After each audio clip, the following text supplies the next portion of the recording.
So today it's Monday, April 20th, 6:42 in the afternoon, and I'm wearing dark sunglasses today because I'm seeing the future and it looks very bright. Not a very good impression, but of the late great David Lynch, but hey, it's honestly one of my favorite quotes from the guy. It really puts a smile on my face every day. Yeah. But, oh man. I miss him. Love the guy.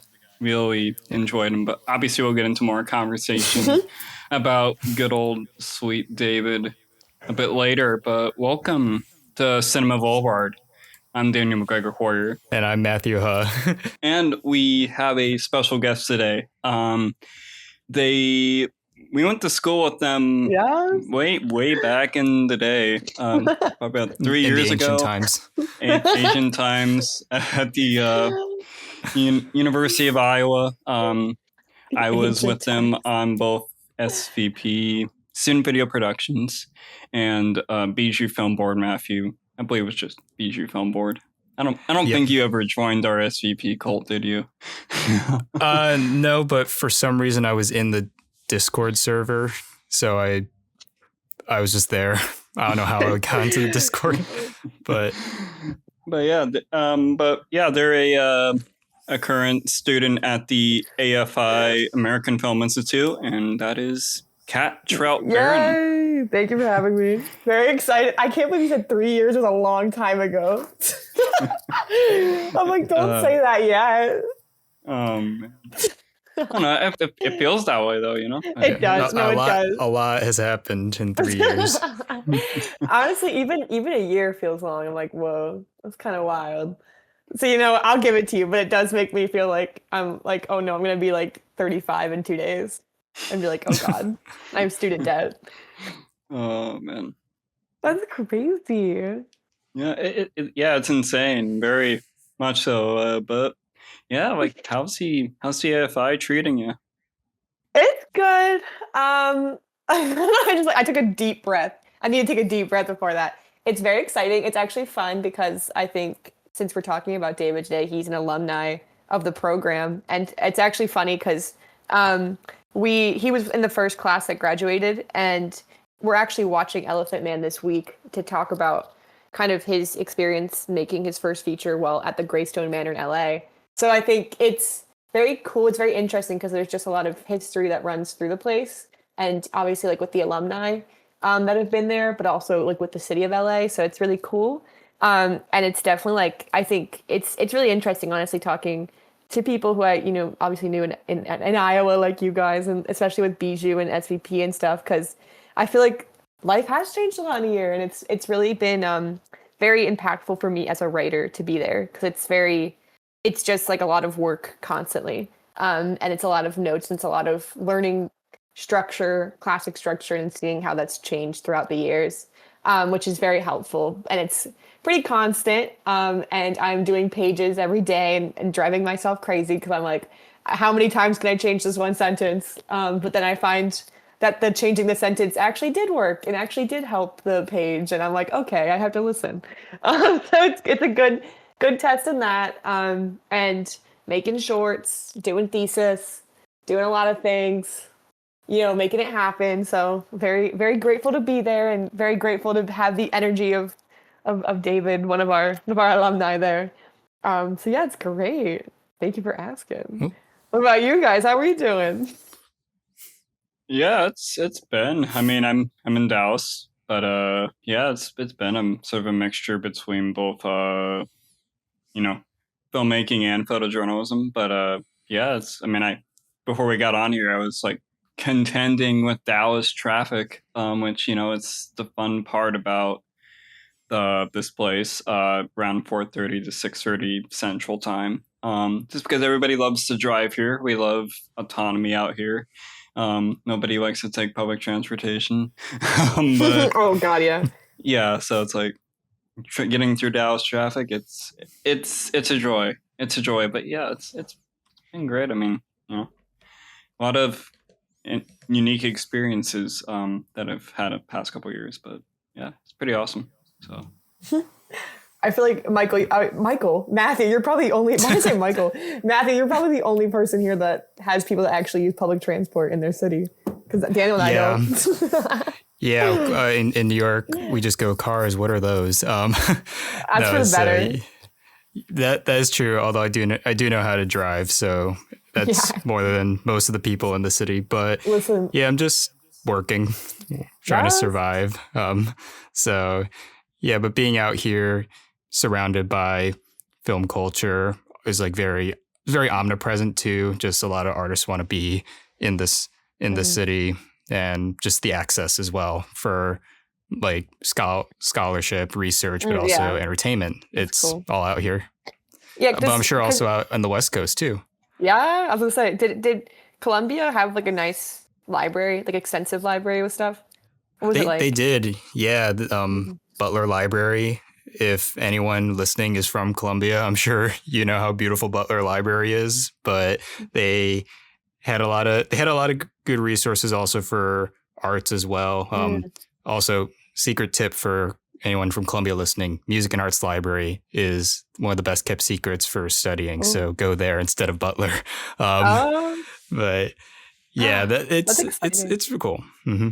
That's really neat. We have our library is like kind of little, but like it has so many different papers and things like that, and it's interesting because obviously, like, again, there's a lot of alumni that have come through, and they have like Paul Schrader's taxi driver like things out right now on like a display case. And I walked by them the other day, and I had to do like a double take because I passed by it, and I was like, wait a second, and I had to like circle it, and I was like, oh right, that's cool, because they have like they have his papers, but they also have like a huge extensive library of Scorsese papers, which I was like, that's crazy. And I'm sure, is there any at Columbia or NYU that you like? Because I'm sure he's probably donated a bunch of stuff to those New York schools. To tell you the truth, I'm not sure myself. I'm sure he has donated something. You gotta get to the bottom of the case. I probably should. Yeah, I'm sure he had. There's definitely something there. But actually, I did see Paul Schrader in person too at New York Film Festival.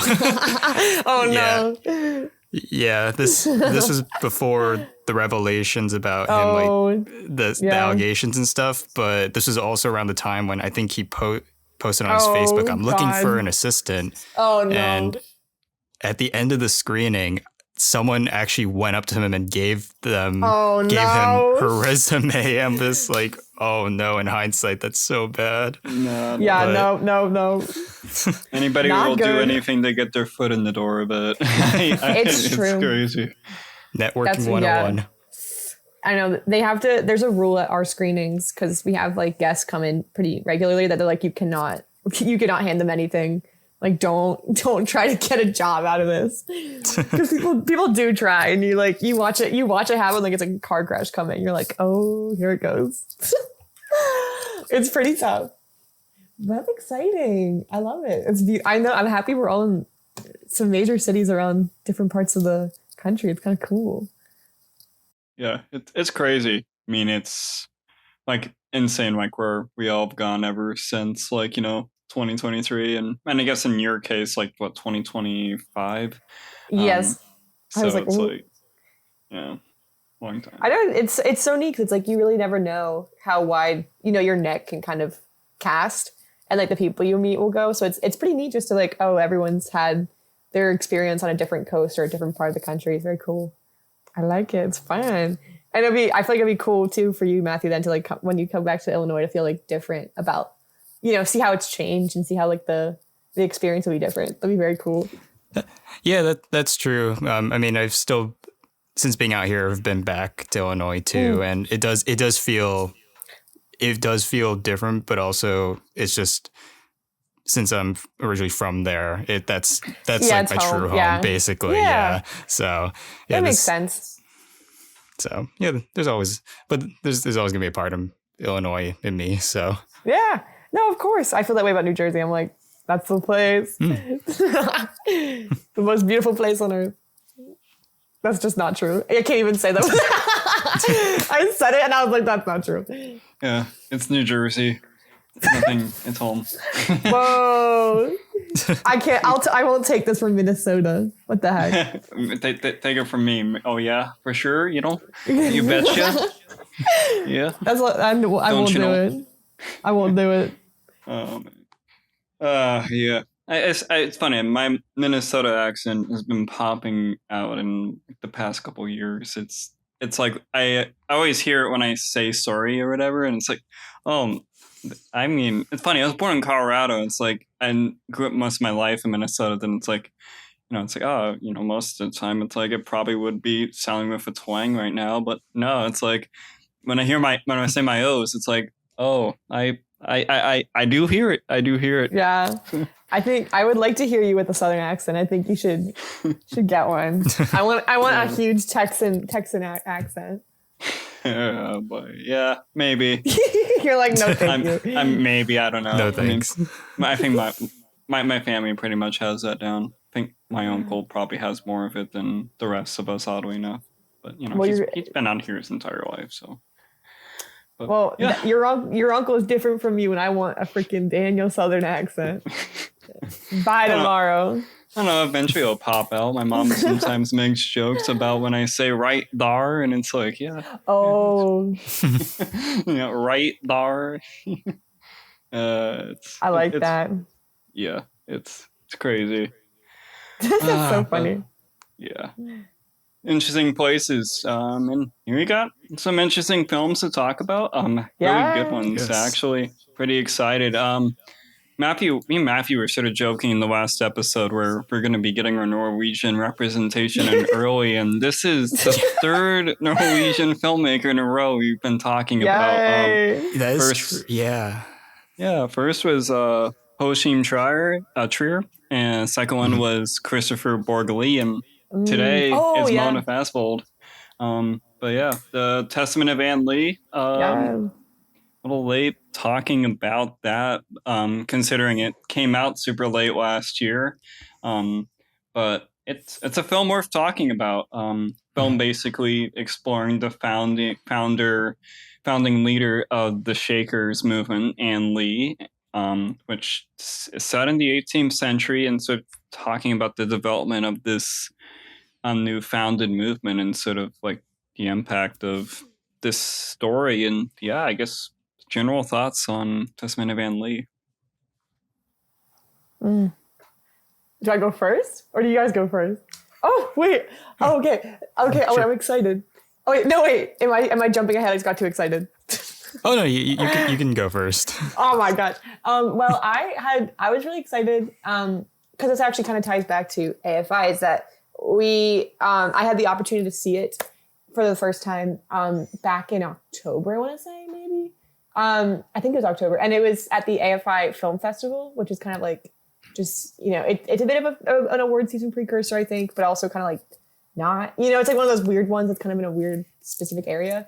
But I saw a Q&A with Mona, and she was really, really interesting. She was a very, very very well-spoken, very interesting person to hear from about the process of filmmaking, especially because I think she's often tied to Brady Corbet and her partner, who is Brady Corbet, because I think she's also a producer and she produced The Brutalist. And I think it's particularly because as a female filmmaker, it's like you kind of we're often, kind of fighting for a bit more coverage or fighting for a bit more attention. And I think it was really curious to see these two films almost back to back, in release. Because for me, I feel like not that it's a natural, I guess it is kind of a natural comparison because it's this filmmaking duo and it's very these wide kind of broad, historical dramas. But for me, this one was so much more tight, so much more interesting, so much more curious about its character at the center. And I think, not to say it's all based on the fact that there's a difference or there's kind of a misogyny in the industry, but I do think this would have gotten more attention if there was a different circumstance of who created it. Because I think a reason why even that it's being talked about late is because, Searchlight kind of butchered the release of this film. And did not necessarily do the greatest job with kind of releasing it and giving it theatrical coverage. Again, it just played at a few festivals, and it was it's a fantastic turn from Amanda Seyfried. It's a really great direction from Mona, and also not only that, but it's like, I think from her Q&A, it's like you can tell how well done it was from like how the budget is 10 million. That's at least the reported budget. And for the scale of this film and the sets they had, like there's a whole boat in it, like boat traveling across the ocean, like massive set piece.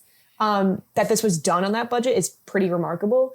And I know that like she talked about with the cast with Lewis Pullman and Amanda Seyfried, it's like there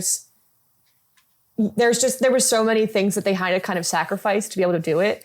And so the fact that it exists at this scale, and that she got such beautiful performances from them that kind of deal with this femininity and deal with this kind of frustration and this religious experience and how these things all kind of tie together is quite gorgeous to me. And I think it's a testament, and I was like, that's too on the nose. That it's quite remarkable to me that like it exists at all. And I wish it got more coverage. I wish it had the same kind of attention as her partner's film did, that was kind of also trying to talk about American history and the experience of American history. Because I think it's just compelling as I think the female kind of perspective on some historical moments and kind of how we deal with our femininity and our spirituality and our relationship to like America as a whole. I'm almost going in circles, so I'll stop now. Yeah, so I really, really like this film. This was my third time seeing it before this podcast, and I was interested in seeing it from the start, primarily because of Mona Fastfold and Brady Corbet. I had seen Fastfold's previous film, The World to Come, which I wasn't too crazy about, but I could tell, okay, this is a director that has a lot of talent, that has something to say, and is really, really good at getting these very natural, powerful performances out of the actors. And of course, with Brady Corbet's name attached, coming off of The Brutalist, that also piqued my interest as well. And it's such a unique and daring concept for a film to be, one, talking about this very specific religious movement in the 18th century, but also it's a musical. And when you just combine all those things together, my only thought was like, how is this going to work? Is this even possible? And after hearing about it on the festival circuit, it was just like, okay, I think there's going to be something here. This could be a big awards contender, which, oops, that wasn't the case. But I remember when I first saw it, I was blown away by just the amount of control and the authenticity of the performances and the way it explored this very specific religious sect, which, if it seems like a lot of films, at least made from an American production, tend to lambast religion. And even though this film isn't afraid to critique that, it felt a lot more respectful and very genuine to the experience of like what the Shakers, I guess, embody as a community. And I knew nothing about the Shakers before this film, but it really just seemed like this was drawing a lot of attention towards this community in a way that didn't feel like exploitative,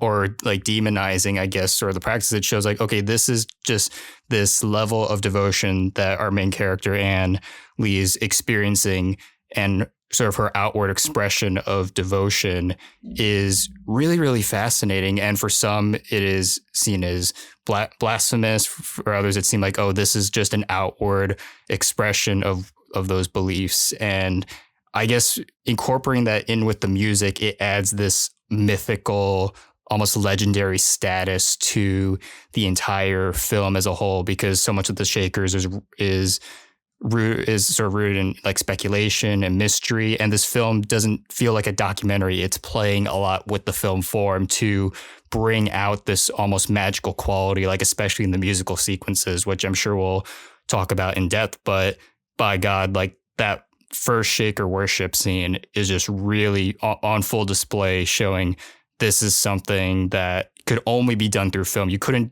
do this on the stage first. It definitely came from we're going to write a musical for the screen and really play with the camera, the editing, and just the production design as a whole. And overall, like just the more I've seen it, the more I think about it, I'm just like, this is one of the best musical films of the past 10 years, honestly. And especially when the same year this came out was probably the more popular musical film was Wicked for Good, which was almost the antithesis of this, where that was just translating a stage musical, but here's a musical that I think is a lot more in depth and challenging to what at least what I want out of the film musical. So overall, like I absolutely love it, and I was so like you, Kat, so disappointed at just how badly Searchlight dropped the ball, and I could go more in depth on this later because it's more like anecdotal to the way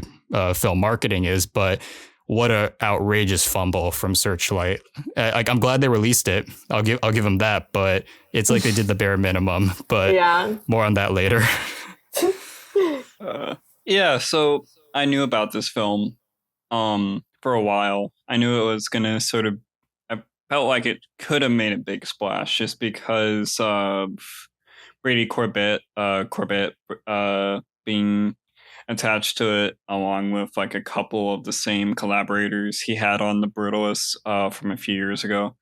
Um, so it's like, oh man, this could certainly be a contender, and it never ended up being one, unfortunately. Like, it came out so late in the year, and Academy Awards voters and just awards voters in general just sort of gave it the cold shoulder outside of Amanda Seyfried, who only had like two big acting award nominations, at least from the major bodies. And so it's like the film, unfortunately, fell into a little bit of obscurity during that time, and which sucks because it is a really good film. I really enjoy it a lot. I'm always very cautious when it comes to movie musicals, oddly enough, and it's not because that there are any bad ones or it's anything like I hate the genre or whatever. I mean, there's a lot of good films that have come out, and reasons why filmmaking the way it is because of movie musicals, but it just kind of feels like that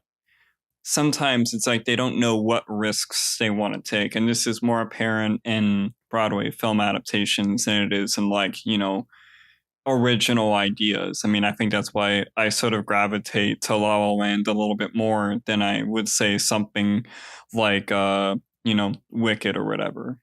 Just because, those are pretty restricted by just what is being written about them. And they want to try to stay true to that, but they're unafraid to sort of take chances on the source material. And it's not to say that there hasn't been any musical that's been able to like do that in the past couple years. I mean, Spielberg's West Side Story is a good example of something that's able to do well enough. And, same with In the Heights, which is also directed by John Chu, who, directed both Wicked movies. So yeah, I was very intrigued with it, and yeah, it's great. I mean, I think it does embrace the medium full head on. It's not afraid to really take chances with its cinematography and its choreography. I mean, I think the choreography is probably the best part of the movie to me. It's like just the way they frame these sequences, and how they sort of block everybody. It's like it's like a party. You just don't want to leave. It's crazy, and how it's all done, and and how that choreography sort of works as that expression of devotion to this movement, and how these characters just sort of go through like these tribulations of realizing like, yeah, this is something we want to do. And I think this is definitely a big like performance from Amanda Seyfried. I know she's always been an actress that's been on the cusp in some instances. Like, she's been in roles that have suited her well, and sometimes in roles that haven't. But it's nice. It's really amazing that she's in a role that like is definitely her best performance I've seen from her in quite a while. I mean, I know I saw her in like The Dropout, where she did a very good job playing Elizabeth Holmes. But yeah, she's really good in this movie, and everything about this movie is like, it's really amazing on how they represent community very well, and just sort of seeing the progression of this movement, and how Anne Lee like really just becomes this messiah-like figure to this movement. And it's really impressive on how it's all sort of structured and laid out, and it's it's quite amazing. I mean, I think it's really awesome that this. I'm glad like there's a lot of defenders for this film out there, and people that are like saying, yeah, there's something that the Academy overlooked, and if Churchway was able to like bring it to an earlier release date or actually go head on into their award campaign for it, it would have gotten a lot of praise. But at the end of the day, like the awards like don't matter as much as like the impact that the film could leave, and I'm glad that it's gaining its audience. Yeah. So Yeah. I like something both of you mentioned, which is it was very, very exciting for me personally because I love musicals.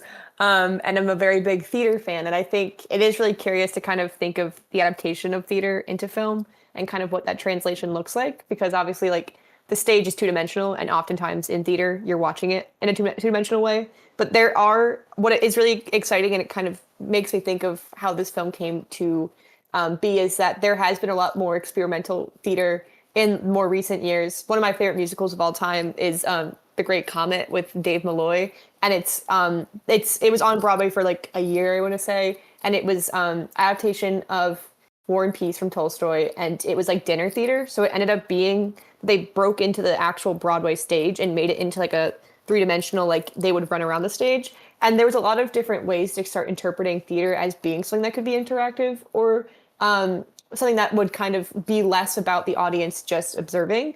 And I think it's really interesting to think of that coming to this project, which does remind me a lot of the way David Malloy works, where it's like, I think, like the movie musical, I think gets a lot of flack because I think there's a trend now for people wanting more realistic things, or they kind of are a bit more cynical. And I think the movie musical has always been very bold and bodacious and large. And at least I think in older movie musicals, like from the 50s and 60s, it's like there's so much more curiosity in how the camera moves and how lighting works and operates and how the blocking is. The blocking is the main thing, which I think goes back to what you were saying, Daniel, about the dancing in this. It's like there's an interest in how every body operates within a space. And like even when you mentioned West Side Story, the original West Side Story is one of the most gorgeous films and one of the most gorgeous adaptations from like theater to film, because it sees the film, it doesn't see the camera as a limitation, the fact that you're looking at it head on.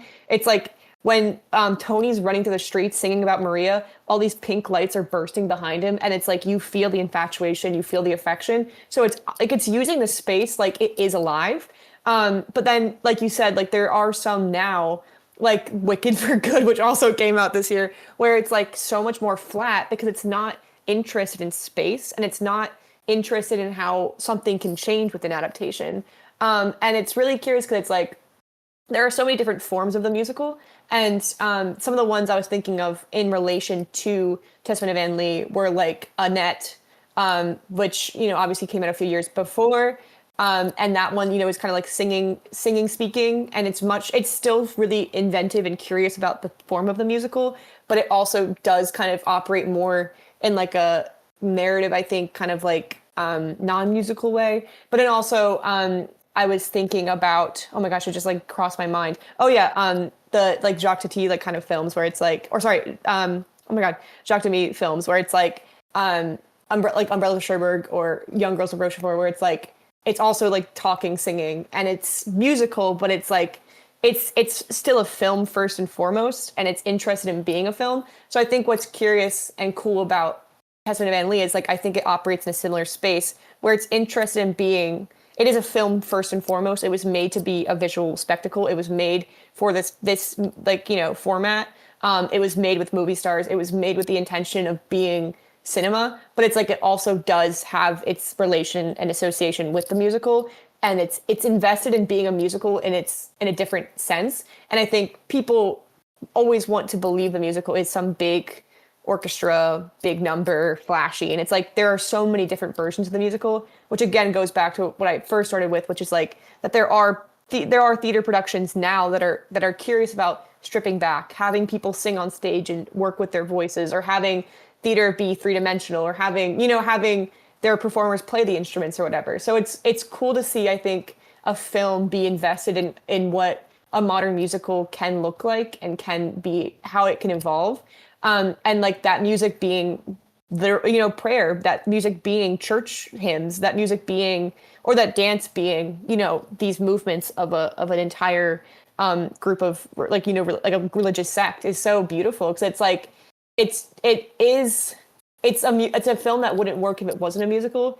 It's a film that it's built because it has such an adoration for that form, and Amanda Seyfried being in the center of that is so important because she is a musical performer. And she was in Les Mis. She auditioned for Wicked. She's going to be in Dave Malloy's actual Octet with that Lin-Manuel Miranda's directing, which Octet is brilliant.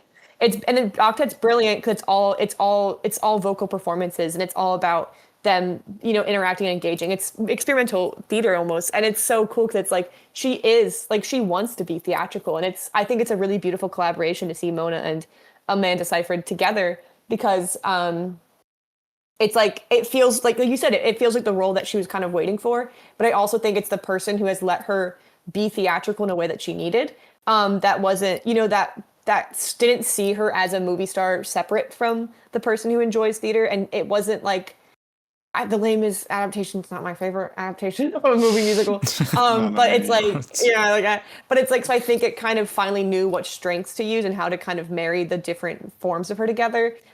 Which again, I think comes from this combination of different genres and different artistic mediums. So I think it's one of those things where you're like, if it had to happen at a specific time, and it happened with the right people who were curious about how form could expand and how film could expand and how theater could expand, and saw how these things didn't oppose each other, but rather were synonymous, which I think kind of, to me, is very on theme with the film and on theme with this feeling of where do you collect, where do you come together, where do you feel community, because theater is community, and film is community. And it's like those two things are together. And I mean, like the audience collects at a theater, the audience at a movie theater, or a theater that, you see plays or musicals at.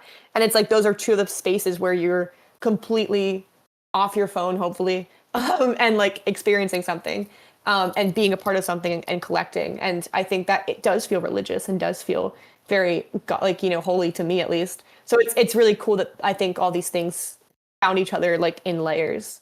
I find it very, very exciting. I think it's also what I really love about the music in particular. Well, there's two things. One is the fact that the music is primarily, the brevity of it is almost entirely from the vocals, because as you were saying, Kat, there's a lot of emphasis on the hymns and just this outward expression of like beliefs and devotion. And it's impressive that all the power is coming from the internal voice of the characters, and also just, I guess, the ensemble as well. There's never a moment where it's like, oh, the big swooping violins coming in to accentuate the emotion. Like, no, it's just all from people vocalizing in harmony. And not to jump the gun, but I think that's also very prominent in the ending as well, with the whole, I guess, I don't want to get into the spoilers already, but especially when it gets to that point where the emotional resonance is very like quiet and almost held back, but it feels way more personal to hear that, rather than just having a 100-piece orchestra just hoping that, just implying that onto the audience. Whereas here it's all from the characters and the voices themselves. And it's also really clever how the film frames the music, because most of this is I would argue that pretty much all the music is diegetic within the context of the story, but there's never a point where the songs necessarily, they guide the story forward, but not in a traditional sense. I would say the only song that really feels more like a film musical in a way that is more playful is the running song, when John has almost this like religious experience and finds the land that they want to build the new community on in America. That feels more like a traditional Hollywood musical, where like, oh, all the characters, they magically know the lyrics. And it's because in the context of the film, the real life person supposedly found it through this way, but it's all entirely speculative. And that's really clever to sort of play with the traditional musical tropes in the context of different framings. And that's another thing that the film, I think, does extremely well. One thing that people are divided upon that I'm curious to hear both of your opinions on is the narration from Thomas and Mackenzie. There's some people that say, oh, it took away too much and it sort of ruined I guess it took them out of the movie and it was explaining more. I'm a defender of the narration in this film because it provides a lot of historical context for the Shakers sect, where so much of it is just not unknown, but because it's not as well documented, we just don't have enough context to really, I guess, buy into that. So having her explain some of this stuff also shows that, okay, the filmmakers maybe are taking liberty with this, but also this is just the lack of information that we have. The film is aware, and that's where the respect comes in, I would say, for the Shaker communities, that they don't feel the need to embellish or over sensationalize. It's kind of like, spoilers, the ending of Killers of the Flower Moon, when Scorsese himself comes in to basically explain like his position as a filmmaker, why he wanted to tell the story of the Osage people. Similar thing with Testament Manley with the narration. And I think that works. And I guess one last point, the music in the film from Daniel Bloomberg is absolutely phenomenal. And I love how you can tell that him and Mona Fastful worked together in tandem, like the entire production, to produce the music. It doesn't seem like the music was composed independently and he just plopped it on in the editing stages. Like, no, the two of them were working together from the very, very beginning. Each of the I guess the score interweaves through the film, has purpose. And even if you listen to the score independently online on Spotify, it makes a clear point, like, oh, they flow into each other very nicely between each track, delivering specific emotions. Like, there was care and purpose put in. It wasn't like the Mario movie where they just picked random tracks out of nowhere and just plopped it in. Like, no, there was clear purpose and intent, and that's good. Yeah, and I guess back to the narration, it's I actually really enjoy it, and obviously for the reasons you stated earlier, but I also think it sort of helps adding the sort of like, I want, like, the speculative stuff about it, like, sort of in the way like Amadeus sort of did it with like Salieri's perspective in the narration, where it's like, okay, can I trust this guy or can I not? It's like, but obviously, a little bit different approach. It's like this one's sort of like going into like the fascination of like, this religion in some cases, and it's actually fits in with the whole theatrical sort of vibe that the film is going for. It's like, it's like you enter in the theater, then it's like all of a sudden like, wow, why are all these people just dancing in front of me? Then all of a sudden the narrator pops up. It's like, let me tell you the story of so and so. It's like, yeah, it's actually, it fits very well. So structurally, I think it like, has a good fit with it. And, I think Thomas and Mackenzie's like performance, this, through the narration really adds this whole weight to everything that is going on. And then it's like seeing, all the dancers in the background, just like, like the dance moves are just so interesting. Like, it's like they're sort of like getting possessed, or some cases, but like a good type of possession, I guess. I don't know.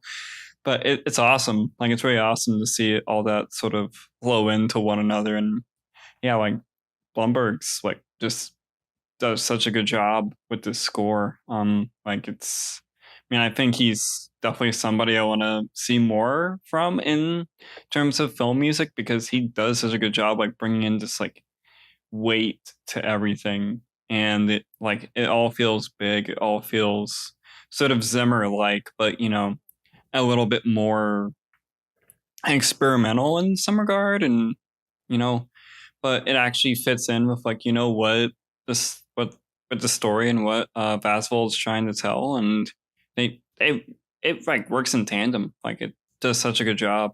So yeah, whenever people, maybe it's just because I've been making things all year, but it's like whenever people complain about like this thing doesn't work, I'm like, I wonder how they would react if they had to see a cut without it, and if they would still like be able to follow and understand everything. Because I feel like, especially with something that's this expansive and this kind of I think historical, I truly do wonder, like, if you remove that, if they'd be like, I don't understand where it's going. I don't understand what this thing is. Because I think sometimes like it does feel additional, but it's also like it's there for a reason, because not every single audience member is going to follow every single beat and every single, moment, especially when it is a historical drama. It's like you have to be dropped in.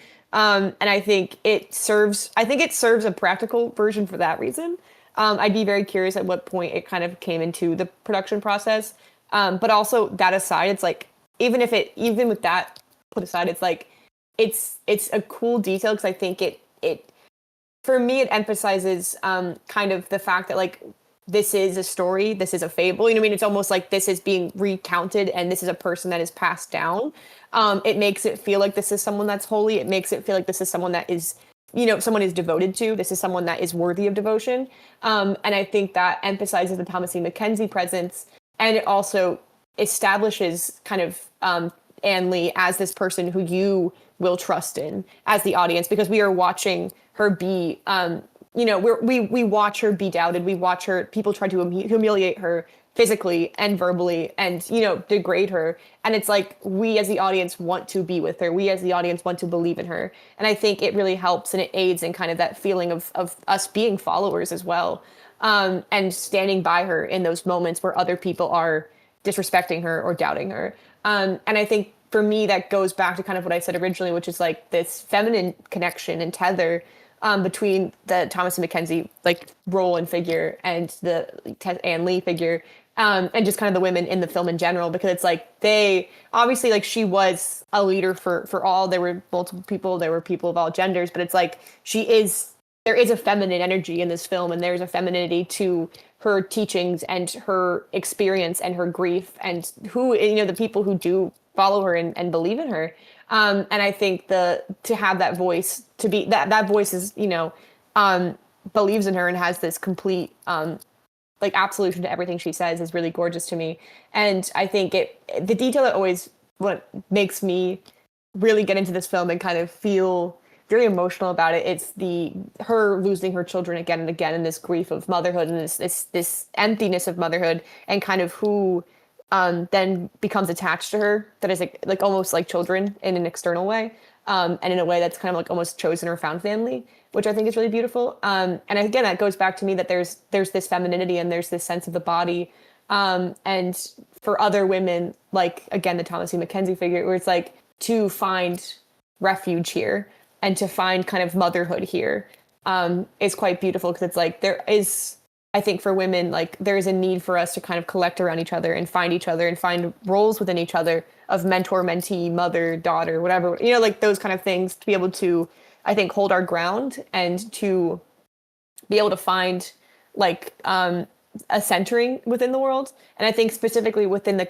context of faith, I think there are so many figures, and most figures in religion are often male. I mean, most people interpret God and Jesus as male, and a lot of those, big, other than Mary, it's like most the major kind of religious figures are male, and there's a lot of purity put on us. There's a lot of intense need for chastity, or kind of like this, pureness of an innocence of femininity or whatever. So it's really beautiful, I think, to have a female leader at the center of this. Again, who is seen as devotional, or seen as someone to be devoted to, because they don't shy away from the fact that she is sexual. She is, and she is this body that is supposed to be a place of fertility and of wealth or whatever. But she's also still human and still struggling with that. And it's not related to any punishment. It's not related to any kind of like falseness of faith or whatever. It's like, it's human, and it's like to find that she still finds a sense of trust in her religion and a trust in a figure, and that she can still be someone that other women turn to is quite gorgeous. So yeah, I think it's one of those things where it's, I think, maybe on a more audience level, I know I've always had complicated feelings and emotions around religion, just because as a woman, I never know how to fit in, and I think it's really exciting to kind of feel like there's a space for women in that narrative. But I don't know, that's like so kind of far off from the narration, but it started there, just because I think that's something that really colors my experience with the film and kind of makes it something that's very important to me. So I think, yeah, I'll leave it there. Yeah, I think, well, one, the narration is well written and Thomas Yes, yes. McKenzie cares. It's not like the Blade Runner narration where it's just nonsense and Harrison Ford didn't care. Like, it's well written and well performed. But I never really considered watching the film without the narration because I feel like that element of just us being a witness to a historical legend that has been essentially overlooked in history, that framing and that guidance is very almost imperative to the structure of the film. Because even if we just had the musical moment, the musical sequences be the main storyteller, it would still feel the film is very segmented, but not in a way that I think is a flaw.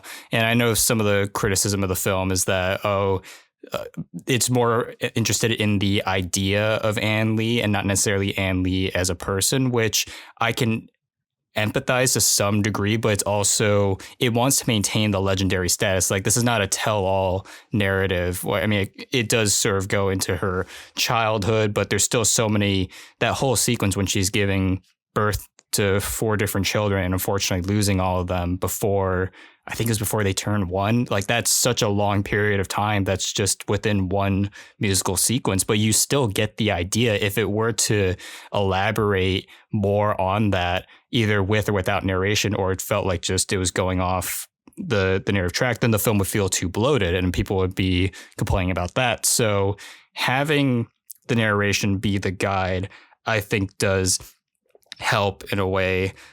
I know some people also said that it feels like the Manchester sequences, that for some people is more interesting. And then the second half, when she goes to America, sort of falters out. But I don't know. I think both are equally interesting for different reasons, because we see how Anne became so invested in the Shakers and how her almost calling, I guess, is to preach this gospel to the new world, so to say, of America, and also have that ground be like, oh, if I can't preach and I guess profess my devotion to England, where I'm constantly being ridiculed and there's like all this basically essentially harassment being thrown, I'll go across the ocean and then I can essentially create my spiritual utopia that she longs for.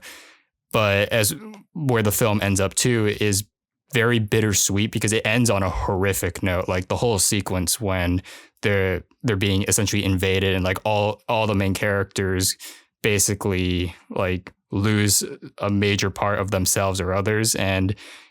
But it's more just the idea of community that was fostered that's really being reinforced. And that's like when it ends off like that and we see sort of the community coming together, and this is like, okay, this is how this movement is going to continue onward. Who knows how long it'll last, but we have essentially the core at hand that Anne professed onto so many people, which I think is really, really, that's the part that they so easily could have been cynical and be like, oh, we don't want to focus on that. We just be like, oh, look at how bad this turned out. But that's where I felt like the film was very respectful and also very interested in telling the story. Like, and I guess I could also see why for some studios it might have been a hard sell, because how do you market a film like this? Because it's so neat. It's such a niche topic. But I guess that could be another discussion point after this, because I have a lot to say. Yeah. Some studios. Yeah, it's the system. It works sometimes. Sometimes it works, sometimes it doesn't. But in terms of Ann Lee, it really didn't. But that's not on Ann Lee. That's on somebody else. Somebody in an office up in Searchlight was like, "Oh yeah, that's right. This is coming out December." Throw it in there. Oh, it's competing with Marty Supreme. Yeah, it's fine. But I guess like I kind of want to tap a little more on the choreography, because I know choreography has always been a big thing in musicals. It's reasons why people love watching them to begin with. I mean, I think everybody has the images of Gene Kelly and Singing in the Rain or An American in Paris. Just kind of like those type of dance moves. And I guess like, what we're sort of seeing now with like other musicals, we're not seeing much of, we're seeing the choreography, but we're not seeing quite as emphasized as it is here, especially in like the opening like 30 minutes where you're in this really tight location where but everybody just like dancing, and just like feels so intoxicating inside of this like tight spaces. And it's like it's really impressive on how they managed to like make both the cinematography and the choreography feel so fluid like with one another.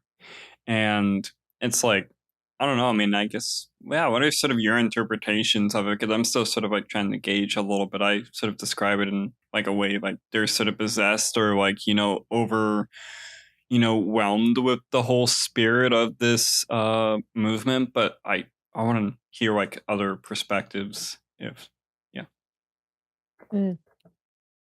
I know that the choreographer is the same person who did Vox Lux, which is the Brady Corbet film. And it's very interesting, I think, specifically with choreography, because I very much liked the choreography in Testament of Anne far more than Vox Lux, which is still a film I'm trying to figure out how I feel about. But I think it just felt a lot more natural, or it felt a lot more interesting. And I think this goes back to what I was saying earlier, where it's like, I think to have a successful film that is invested in theater, you have to know what works in theater, and you have to know what works in film, and you have to understand the push and pull of that relationship. So I think that they understood how the camera should move around those dance moves and what the relationship should be. So I think like the reason why I think that choreography works so much more here than in like Vox Lux, for instance, is like I think there's a bit of a blockiness to it, and there's kind of like a stiffness, but it's like both stiff, but it also feels very giving and very like cathartic. But I think it kind of, the way that they choreographed it, it's very much like what is the experience of a religious sermon? What is the experience of going to mass? What is the experience of being a part of this? And I think there's a rhythm to it. There's a sense of like structure. There's a sense of belief. There's a discipline, because this is religion is practice. It is you memorize things. You have rules and ideas kind of put in your head. That I'm not saying that in a negative way. I mean, like, it's just something that's very much on discipline. So it's like I think some of the dancing has that in mind, and it has the sense of kind of like the structure of religion in mind, but also because it is a film about finding answers to grief, finding answers to infertility, finding answers to people for cheating or romance or death and life and all these things that kind of come in between. Like, it does have to feel very emotional. It does have to feel expressive. And it does have to feel like you're kind of learning something as the characters are coming through something, specifically for Anne, who is, a character that is, has her husband who is frustrated with her and frustrated with her power and her, and her focus on the church, and for her family and for the kids that she's losing. Like, there's so much that kind of has to be communicated through dance for her. And I think it's really neat to kind of see how they push and pull at those, at how the movement is occurring on screen, and what it also serves narratively. Because it's like dance, again, in musical, and especially musical film, is storytelling. Like, it is a way to show story. And the body is storytelling on screen because it is the most physical, the most active part of the frame. And it's like, I mean, that's why film started as a silent medium. It's like every single silent performer, like Chaplin and Keaton and Lloyd, were physically moving and basically doing choreography. And they were telling stories with their bodies. So it's like this film is doing that as well, through its movement and through its dance. So I think it's like quite brilliant that they found that momentum between those two things. And I think it really does display that their take on faith was really genuine and interested, and specifically tied to character.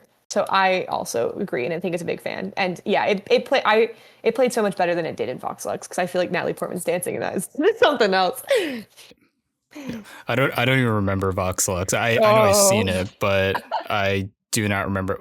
Actually, no. There's one. I remember one thing about it. Not to get off on a side tangent, but Natalie Portman as a kid is played by I forget the actress's name, but the same actress plays Natalie Portman's daughter in the second chapter, and that confused me so hard, and I was so annoyed by that decision. That's so funny. Jesus. I do not like that choice. I watched. This is like such a quick. I watched Vox Lux on set on like a 12-hour shoot like 2 weeks ago, and everyone got around my computer and was like, "What is happening?" Like it was so silly.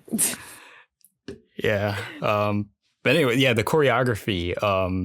I what I love about the choreography is that it's very rigid, and I believe I know someone mentioned that it was stiff, but that's almost where the beauty comes in, because this is almost the anti-musical element of the film that comes in. It's like the characters are dancing, but they're not performing. They're not performing for anyone. This is just their outward expression of this worship. And I know in some religious sects too, particularly with the Shakers, but also other groups, the sort of convulsing and that like almost violent movements, for some it can be a bit like terrifying to see. But in this film, I think when it's paired with the music and how it is choreographed in a way around this sort of devotion and sense of worship, it comes off more beautiful in a way. Like when you watch, especially that worship scene, there's so much happening in the background. Like every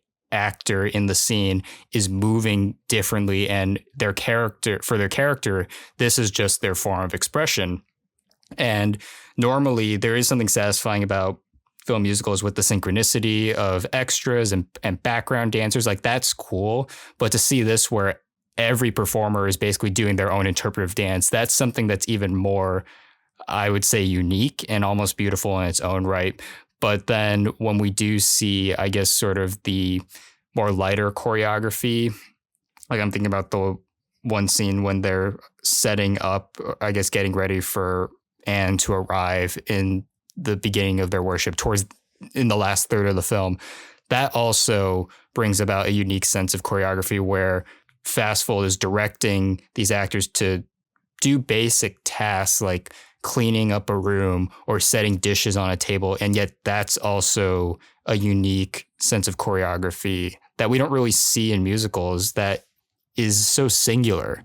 And I feel like that's so hard to do, especially because it's not like the music is necessarily guiding the beats. It's all through the songs. And I also like the sense that you can tell that the actor, I don't know if this is the case, but I'm almost certain that they probably sung the songs live on set.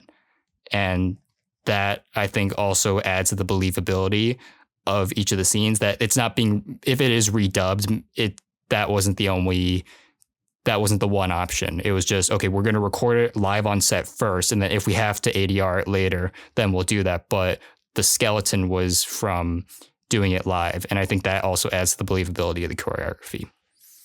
Yeah, the singing actually, like, because I know, like, you mentioned that, and I kind of have flashbacks to how Les Mis handled it. Like, because Les Mis had all their actors sing live, and now it's just like, whenever I hear Russell Crowe, it's like, it's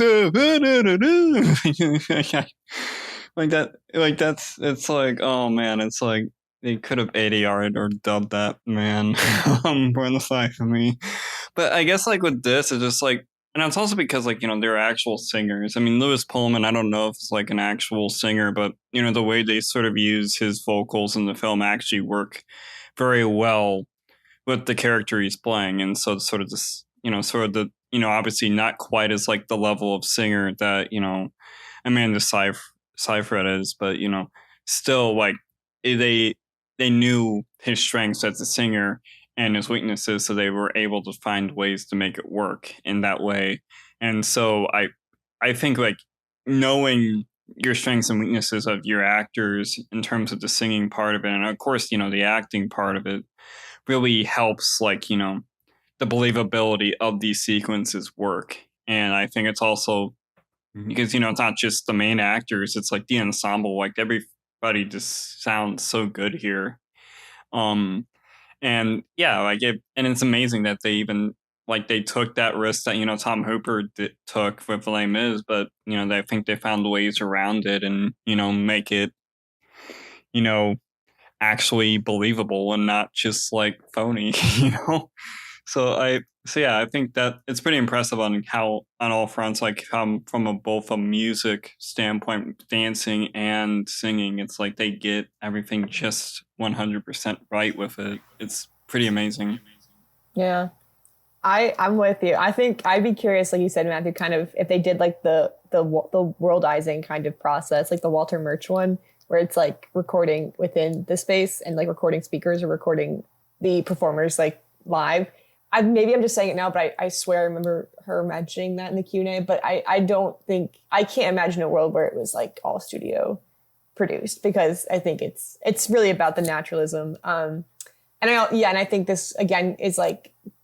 It's again, I think at the center of this, Amanda Seyfried is a theater performer. So it's like, and I think this is probably, she's fine as Cosette, but I don't know if Cosette was Cosette was necessarily the role of all time for her, or her voice. But I also think like this played into like the strengths of her being a theatrical performer, but also giving her a good range, and it's also like I think the thing too is that like. For again, going back to kind of the spirituality at the center of this, like when you're singing at church or where you're singing in a communal space, it's like you don't have to be a good singer.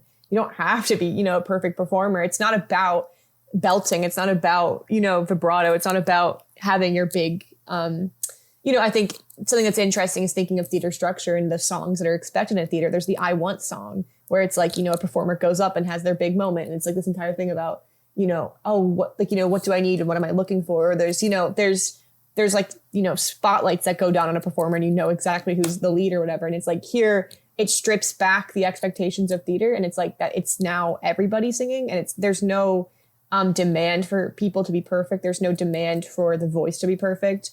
And if anything, it's like, you, again, in a spiritual space, and if theater and film are becoming spiritual through this film, it's like you are allowed to be imperfect, and you're allowed to have a voice that maybe isn't, the lead's voice or whatever, because you're joining in community. And the point is that song and dance are community, and that it's something that's going to, liberate you. So I think that's interesting, is that it's also stripping back expectations of the theatrical structure, and the vocal, expectations of such thing, and kind of repurposing it or reframing it in the sense that it's like, if this is church, you stand up and sing, you're going to be a part of it. Which I think is nice, because it's like, then there's really no shame and there's no worry of judgment, which obviously is, I think, pretty important.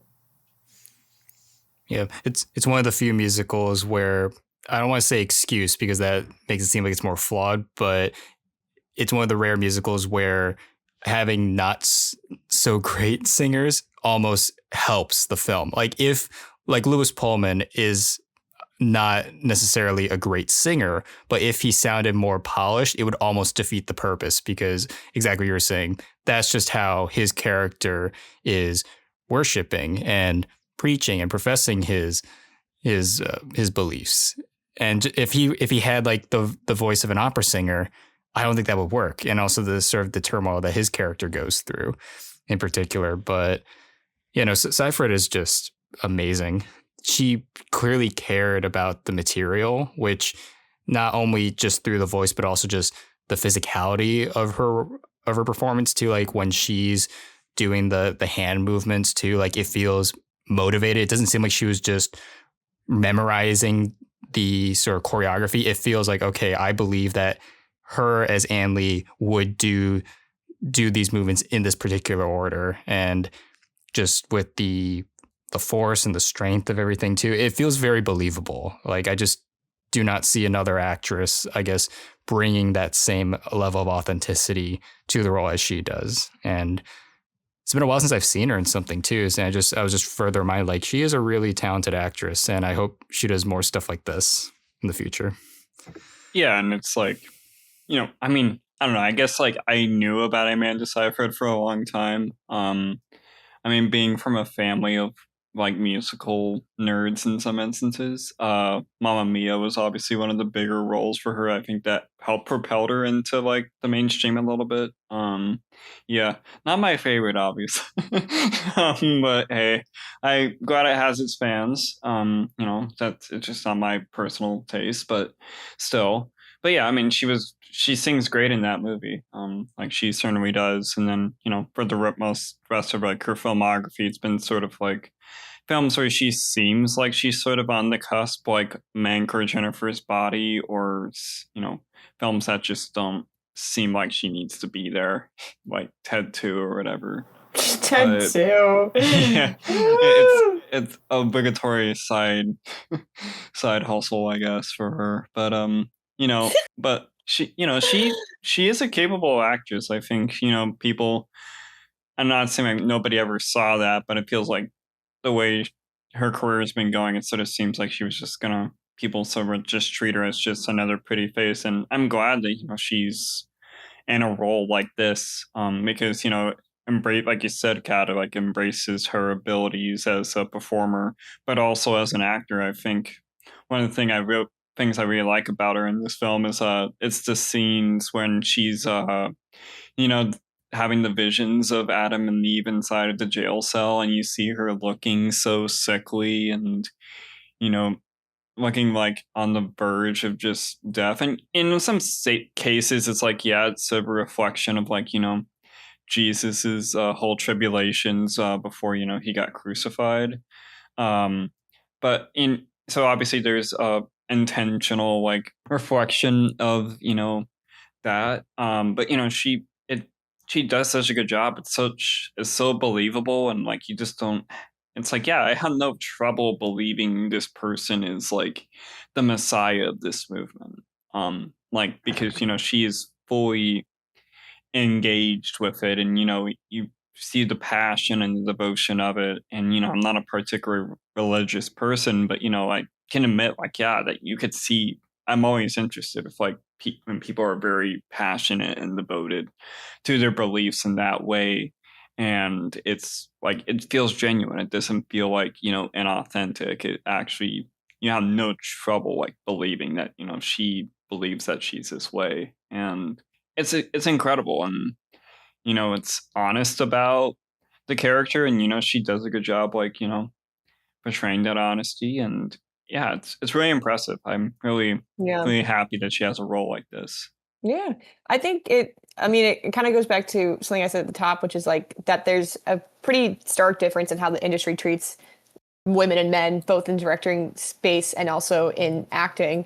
And it's like for Amanda Seyfried, it's like I mean there are I've heard people say directly about scripts and about stories that women they're like, oh, if you're writing about women that are in their 40s or 50s or whatever, like that's not viable. Like men have said that. And it's like there is this attitude that at a certain age women are no longer viable for an audience because they no longer can be something sexual for an audience. They can no longer be something that is desirable, which is just obviously rooted in misogyny and rooted in this idea that women cannot age.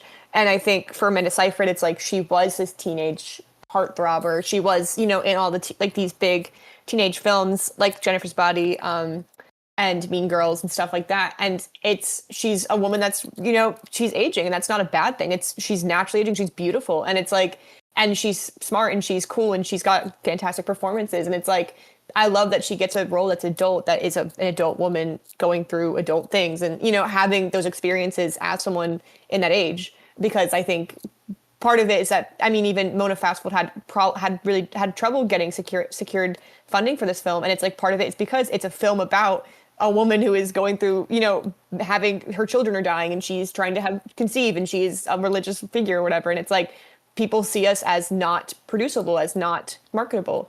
So I think it comes at the right time because it's like if there are a lot of men at her age and also older than her who would get this greenlit in seconds, and who would have a lot of attention for this. I mean, even again, the comparison to Brady Corbet's film, The Brutalist, it's like Adrian Brody got an Oscar out of it. And got a lot of attention for that. And it was a role that was as big and as expansive. And I could honestly argue that hers is maybe even more demanding. And it's like there's less attention for that. And there's less of a conversation about the body of work and her career and her ability to move through genre, because I mean, she can move through genre. It's incredible. I mean, Jennifer's Body is a dark horror comedy and she's fantastic in it. Mean Girls, she's incredible. She's so funny in that. And that's also, you know, a comedy. And then, you know, Mamma Mia, musical, like dramas, like but like First Reformed, she's fantastic in First Reformed, incredible. So it's like she's had a really beautiful body of work. And it is interesting how she can move through genre, and, you know, she has a lot of ability to be flexible in her performance. So I think it is really curious to see, again, the coverage of this film and the reception of this film and how it's treated. And it's, again, I said this at the top, but it's very easy to compare it to The Brutalist since they are partners and since they are very similar in their scope and in their audience and in their intent. And it's like that being called kind of that was seen as this really big, adventurous, kind of risky work from Brady Corbet and again from Adrian Brody and its performers. But then this one is a lot more quiet and isn't necessarily given the same accolades and is necessarily not given the same attention. And also was more of an uphill battle to be able to get somewhere. So it's interesting because I think I think the collaboration between Mona Fastwold and Amanda Seyfried, the centering of Amanda Seyfried's career, but also Mona Fastwold's career, is very much tied into the experiences of women in this industry. And I think that's why I think it's pretty miraculous that it exists, because it's women making stories for adult women, and creating roles for adult women where we're seen as not necessarily marketable or viable. So I think that's very exciting, where it's like, yeah. And that's why I think it definitely should have been in the conversation with the awards, which reminds me again of Searchlight, and their disinterest in kind of promoting it, and promoting its main lead. I'll never forgive them. Yeah, I think that's a good segue, because I want to get into that. But I guess before that, everything that you said, Kat, about just sort of the hurdles, I guess, for women filmmakers, particularly what Mona Fastwold had to go through to get this project made. I also think that it just shows that this is her vision. She didn't want to compromise, didn't want to, I guess, essentially let a studio dictate how they wanted her to make the film. This is what she wanted to do. And you sense that throughout the entire film, which is also something that I really, really admire, because it is such a niche topic too, on top of that. And just the execution of it being a musical as well, which now going into the awards as well. This film premiered in competition at the Venice Film Festival. It didn't win any awards, but still it had that publicity right from the start. But Searchlight did not pick up the distribution rights until October, I think, which you would think that for almost any studio, they would want to get the rights for the film right out of Venice so that they can start planning their For Your Consideration campaign and also get on the festival circuit. This did do the festival rounds. It went to Toronto, Chicago, AFI. It didn't come to New York, surprisingly, but yeah. That's crazy. So I think that was one of the biggest blind spots of last year's festival, even though last year's festival was fantastic. I think this would have done gangbusters at New York Film Festival, but first Searchlight picked up the distribution rights in October. And they released the trailer, I think, later that month, like near Halloween. And by that point, they'd set the limited release for Christmas. And when they say limited, they really meant limited. It was only 4 theaters in the country. And they did a very slow rollout. I think they were hoping this would do like a word of mouth, almost a more old school For Your Consideration campaign.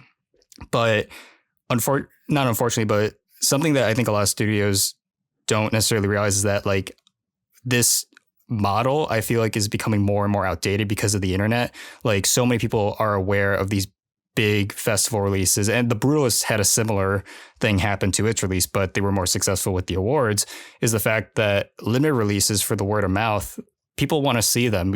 If you just played in 4 theaters, 2 in New York, 2 in LA, you're limiting the scope of the entire country. And at least for this film, they really didn't do any favors by not expanding wide until January 23rd. and the Oscar nominations came out January 21st. So the voting ended way before this film even got a wide release. So it had no chance at the Oscars, which is absolutely crazy from a strategy standpoint.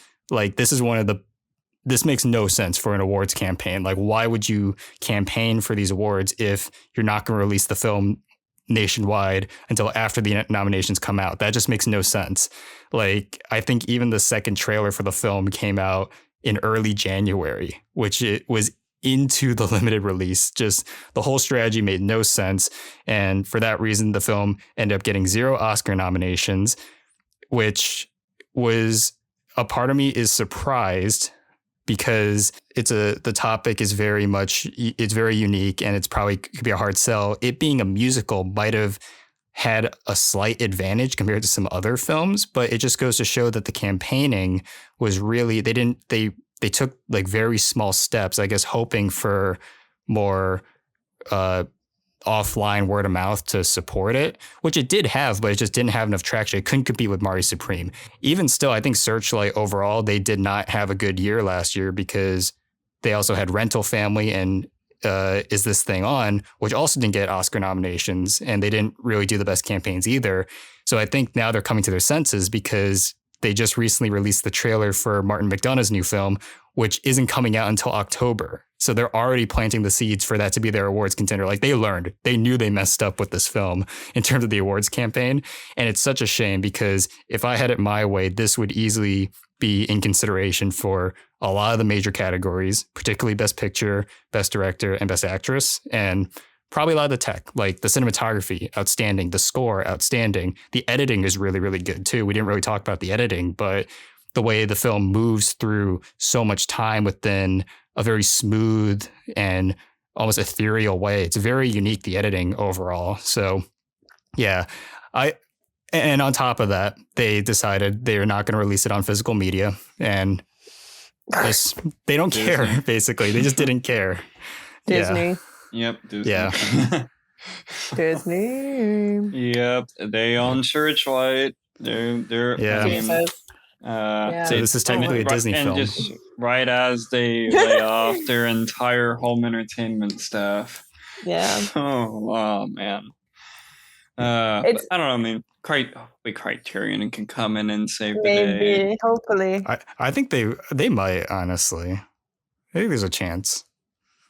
I mean, yeah, it deserves a Criterion. I mean, I think they're usually pretty good about getting, Criterion's pretty good about giving like films that haven't been given that much attention the attention they deserve by giving them a physical space to be, or a physical platform to be shown on, and even at the Criterion channel. And it's because this film deserves it. Like, it really does. I think the fact that they've fumbled this is pretty horrible, and especially since it is by a female director who is wanting to break through, along with an actress who has broken through. It's just nobody's been paying attention. But it's just we want to see stuff like this be successful. And the thing is, there has been strides. I think biggest example has been Greta Gerwig has been pretty successful. Regardless of what the thoughts are on something like Barbie, it's you can at least say that now people know the name of a female director that is actively making stuff that people are interested in.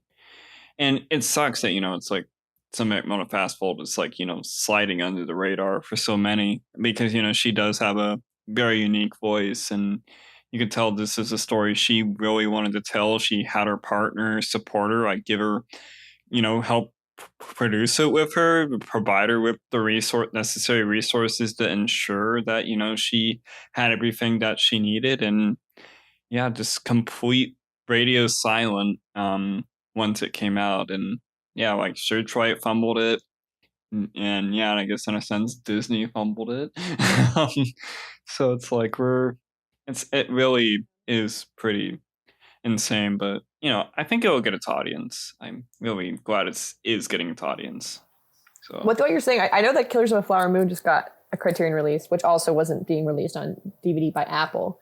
So I do hope that there's a pattern here and maybe they'll get it. But it also, I think, Matthew, what you're saying also makes me think about how interesting, if this did get attention and if it was in any of the kind of like any of the events that happen around award season, like actors on actors, like the interesting comparisons that could have been born from comparing Jessie Buckley's performance and Amanda Seyfried's performance.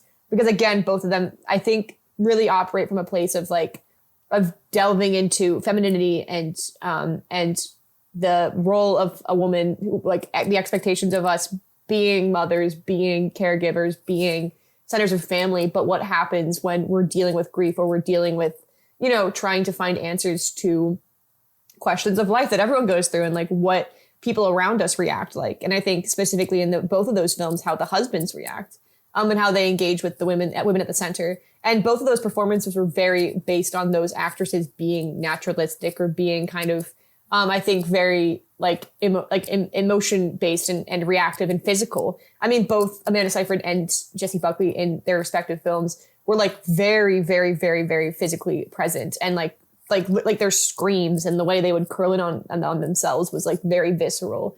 So I really wish we could have seen conversations with those two in particular. I think those would have been really rich because I think those films have a lot of similarities and are also,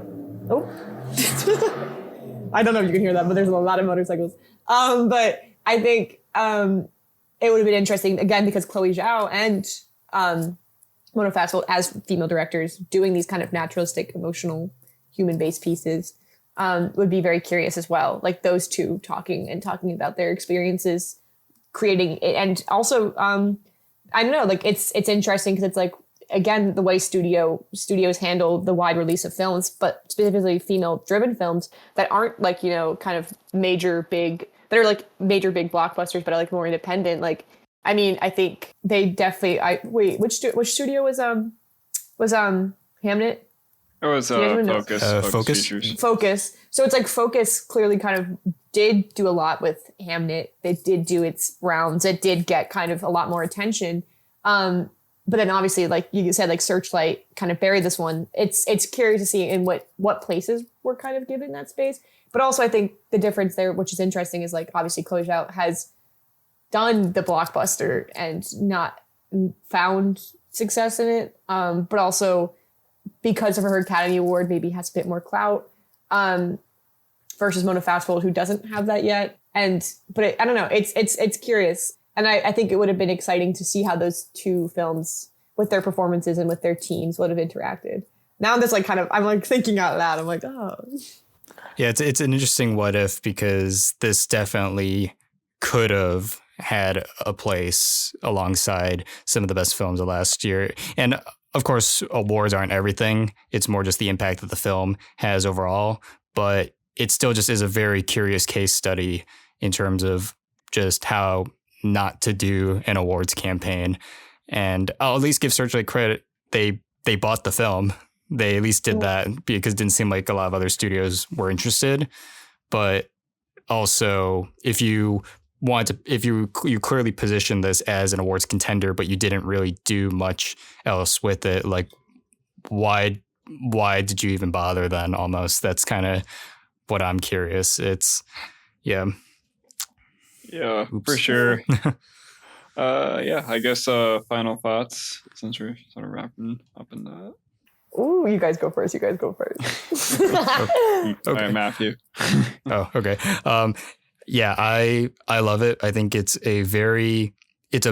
beautifully unconventional, and not in a way that I feel like is overwhelming. It's just, it exists in a category all its own within a genre that is very much commonplace. And considering there's so many films that are like that, especially within the past few years, that really stick to a formula, here comes one that really just rejects all that and does its own thing. And in doing so is better than most of those movie musicals that follow the traditional formula. And yeah, like every time I think about it or go back to it, there's something new I catch on to, or I just think about a song or a character or a scene. It has left an impact on me, and I really, really love when a film does that overall. And I do think that this film will grow its audience will grow more and more. And I think almost like Babylon, people are going to look back at this and be like, wow, we really didn't appreciate this film enough as we should have when it first came out. I think it's going to have a lot of longevity, more than any Oscar nomination probably would have had for this film. So yeah, I absolutely love it. And I hope, to anyone listening, if you haven't seen The Testament of Anne Lee, give it a watch. It's a really, really interesting and captivating musical, like impeccable performances. Every song is incredible. Production design, fantastic. Cinematography, fantastic. Choreography, fantastic. Just awesome overall. And I'm going to give it a 9 out of 10. Yeah, I really enjoy it. I think it's a film that, unfortunately was given, a bad hand when it came to its release date and its distribution schedule, and which sucks. I mean, I think it was such a fumbled awards campaign on the part of Searchlight, and I think this film deserves to be watched. It deserves to leave its impact, and it's a great story. Not just about Anne Lee, who is played perfectly by Amanda Seyfried, but just really about community and how devotion and the right type of devotion, at least, can lead to like really positive results, and how they sort of grew it. I mean, it's very interesting that when I looked up like this movement, it's like there's only like 3 active members, which is very interesting. So, but it's obviously it was something that had its time, but yeah, it's pretty interesting that it's still technically around, even if it's not in the largest of numbers. But yeah, it's a great film. Really awesome performance from Amanda Seyfried, great music from Daniel Bloomberg. And I mean, hoping Mona Fastfold can get something that can give her the attention that she deserves. She's a very talented filmmaker, and I'm glad that she has a significant other that's willing to give her all that she needs to be successful. And I hope I hope the underwhelming awards campaign doesn't deter her from continuing to pursue other stuff and continue to build. I mean, certainly a filmmaker to keep an eye out for in the future. So yeah, I would say about a high 8 out of 10. I'm maybe on a 9 on a rewatch, but I think an 8 out of 10 is probably where I will keep it. So I think I also am really excited for what she does next, and I want to see more, and I hope that she gets more funding, and I hope that she gets the coverage she deserves. And I think, like I said, even seeing her in a Q&A, she was so well spoken and so interesting and so engaged in all aspects of the creative process, and her actors and her editors and writers. And I think what excited me was that I know her editor's a woman as well, and it's like to be able to see us behind the lines and see us kind of part of as department heads is really important. And I think I think for me, it always goes back to seeing narratives about women and seeing us be able to have, again, strong characters who are adults, who are going through adult things, who are not, their womanhood is not something that is a weakness. It's not something that makes it unrecognizable or unrelatable or whatever. It's a part of the character, and it's a part of their strength, and it's a part of what they're dealing with. And one of my favorite Cassavetes quotes that I always relate every film to, because I think it's kind of the North Star for me of like film, is like he said, like all film exists in the between of life and death. And I think of that here, where it's like it is the grief of a woman and like her desire to find somewhere that can balm that and to take control of that. And I think with that in mind, like the film does a gorgeous job of relating that to music, relating that to theater, relating that to the communal process of theater and film. And yeah, I'm really grateful I got to see it when I did, and watching it again too. It's like it plays differently when you're with a theater versus when you're alone. And I'm very grateful I did see it in the theater space, because I think being with a crowd and feeling that community emphasizes the community on screen versus when you're alone watching it. So very thankful for that, and makes me sad that some people might see it for the first time without a lot of people around. But like, I think, I'm really, because I am such a big fan of theater and film, both as respective individual art forms. I think it's really cool to see people who are interested in kind of pushing what that relationship can be. And I really hope that continues. And I hope that they, both Amanda Seyfried and Mona Fastfold, work together again, but also continue to maybe make things that are theatrical and musical. So I think for me, I would say an 8 as well, but a potential 9 out of 10. But also, I'll settle 8 out of 10. I'll go there. I feel like you were right. I'm gonna copy you, Daniel. Yeah. Well, that's awesome. I mean, we talked a lot about this film, but it deserves to be talked about. I'm really glad that we had this conversation. So, but yeah, so we got our first guest recommendation on the podcast. I'll let you introduce this one, Kat, because oh my god, I'm so excited. Yeah. Oh, sorry, I interrupted because I got so excited. Okay. Continue. Wait, or you tell me when to go, and I'll be ready. All right. Now? Yeah, go ahead. Okay, wait. So this is Wild at Heart, 1990 film from David Lynch. It won the Cannes Film Festival. And it actually was booed at Cannes, fun fact. And what isn't booed at Cannes, honestly? So it was good then. So that's how you know it's good. It's the only time that that he won in competition at Cannes. It was filmed at the same time as Twin Peaks. It's actually the reason he stepped back from Twin Peaks season 2, David Lynch, to make Wild at Heart. But it also, as you guys saw and as the audience might see, there's a lot of faces from Twin Peaks that just show up. So you can tell that it was kind of made in tandem with the show, or that, there were people from it that were interested in him. Wild at Heart, this makes me so happy. It is my favorite David Lynch film. And that kind of happened as a surprise to me over the years of like, the more I rewatch it, the more it comes to the forefront for me, because I think, I think it's maybe more on a personal scale, like the stuff I like to make. I love things that are wacky.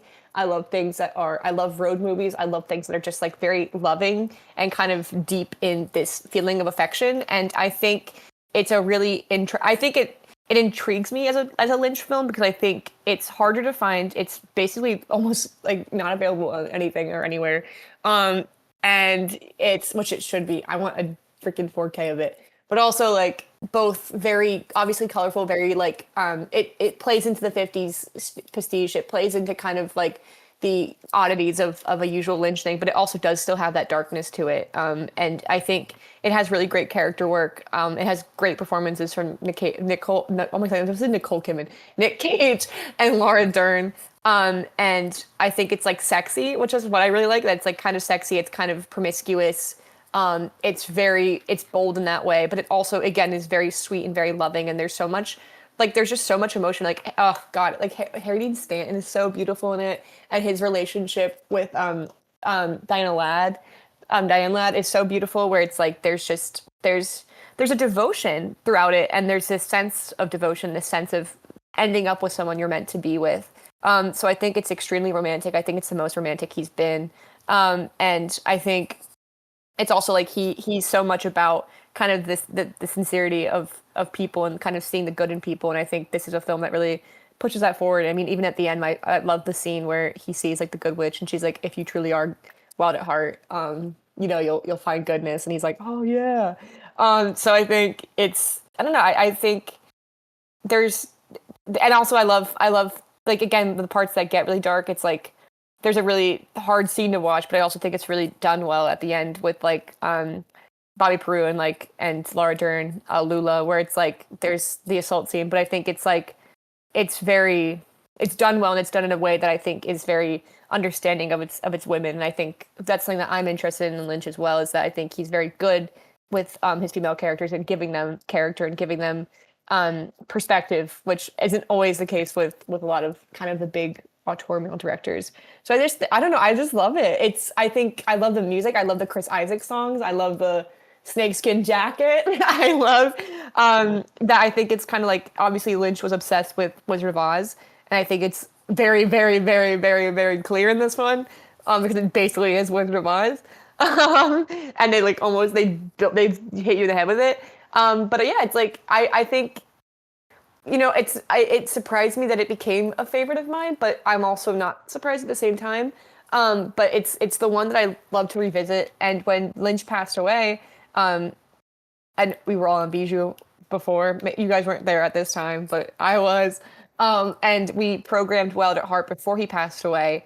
And then when the news came up, like it sold out instantly. But I remember that was kind of overwhelming because I was like, oh God, we did not plan that. But also I think it was really beautiful to kind of have that happen at the same time. Because I think seeing this film in particular after he passed away in theaters as like the first kind of like celebration of Lynch, I thought was really poignant because it felt like the right one. Because I think if you want, there's obviously like in every work of his and anyone, it's like you see them through what you see them through their film, you see them through their material. But it's like this one in particular, I think, is so true to his heart and true to his weirdness and true to like Wild at Heart, Weird on Top. That's literally him. And I think it's true to how much earnestness he had for the world. And for, I don't know, everything he made was about love and about finding love. And it's just never been sweeter than this. So I'm a fan. And that's why I was like, and then when Daniel said, which David Lynch should we watch? I was like, of course, Wild at Heart. But then specifically because you said neither of you had seen it. And I was like, oh my freaking God. It's time to watch Wild at Heart. So that's why I inserted Wild at Heart. I hadn't seen this one. This is one of the few David Lynch films that I haven't seen. I still haven't seen Twin Peaks, so I need to get on that. And how dare? Yeah, I know. I gotta get on that. I started Inland Empire, but then I backed out because I realized I'm not in the right headspace for this. So I'll wait to pick it back up. But I was always curious about this film in particular for David Lynch because it won the Palme d'Or, and every David Lynch film to some extent was either controversial or divisive, but this one was really, really divisive, especially when it came out. I know there were a lot of walkouts, and as you said, Cap, they were booing Lynch when he won the Palme d'Or. But so there was always this like mystique around this film for me, but it just took me a while to get to, primarily because it was just harder to find until semi recently when I think they did a new restoration or they released a new Blu-ray. So yeah, I sat down, gave it a watch, and I really, really liked it. I was surprised that this is one of his more narratively conventional films, but it's still also distinctly him. It's very David Lynch. It's like very weird and wacky, but there is a surprising amount of, I guess, narrative coherence that I would say this might actually not be a bad place to start for David Lynch if you had never seen a David Lynch film, because I think it introduces a lot of his hallmarks and his style, but also doesn't totally confuse you. And that's not to say that there are some stuff that doesn't dive into like the abstract nature of sort of the surrealism and all that, but at its core, it's very much focused on its characters. And I really love Nicolas Cage and Laura Dern in this film. They're both outstanding, especially like Nicolas Cage is great at being an awful Elvis impersonator, but it's hilarious, and him going on about his like snakeskin jacket is just such a joy to watch. But I was really impressed with just how this film, I guess, approached youthful rebellion, which seems like a very conventional sort of narrative, just like, oh, the young lovers, they run away, they want to form a life of their own against the traumas that were inflicted upon their upbringing.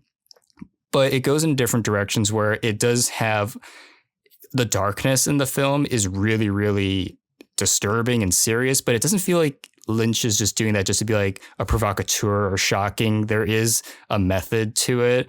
And it almost seems like, okay, we need to go to these extremely dark places. That way, the more emotional and I guess empathetic elements of the characters and the narrative hit even harder. And I was reading up on it. This is based on a novel, which I actually didn't know until I was doing research for it. And apparently Lynch changed a lot of stuff from the novel that apparently some fans of that novel aren't too happy about with this as an adaptation.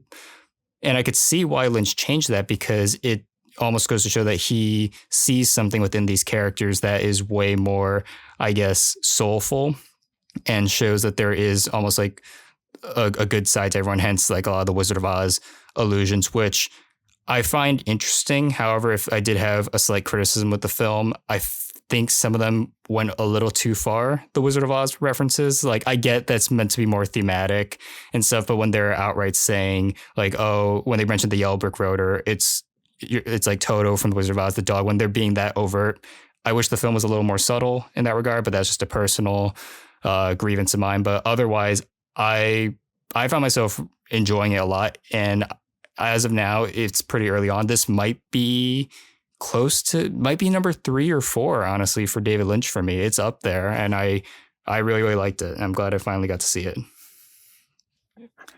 And this imagining from, so Kat, I don't know if Kat ever knew this, but so my introduction to David Lynch was previous University of Iowa professor Tom Jackson. He was, Sorry.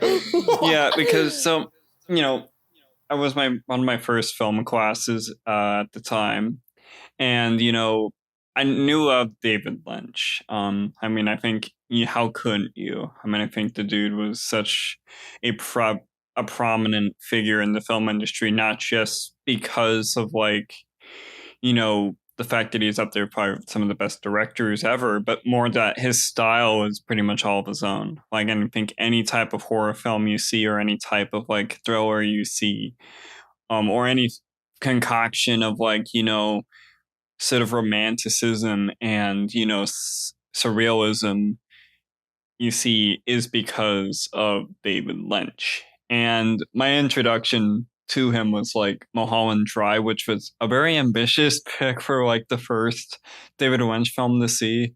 And I just remember like the reactions in the classroom, like were people really loving it and then people downright hating it, which it's like always interesting, like watching your first David Lynch film. And just like realizing, like, what, like, what is going on? Like, I very confused. So it took me a while. But eventually I really got into his filmography. Eraserhead obviously is very iconic. Blue Velvet's probably my personal favorite.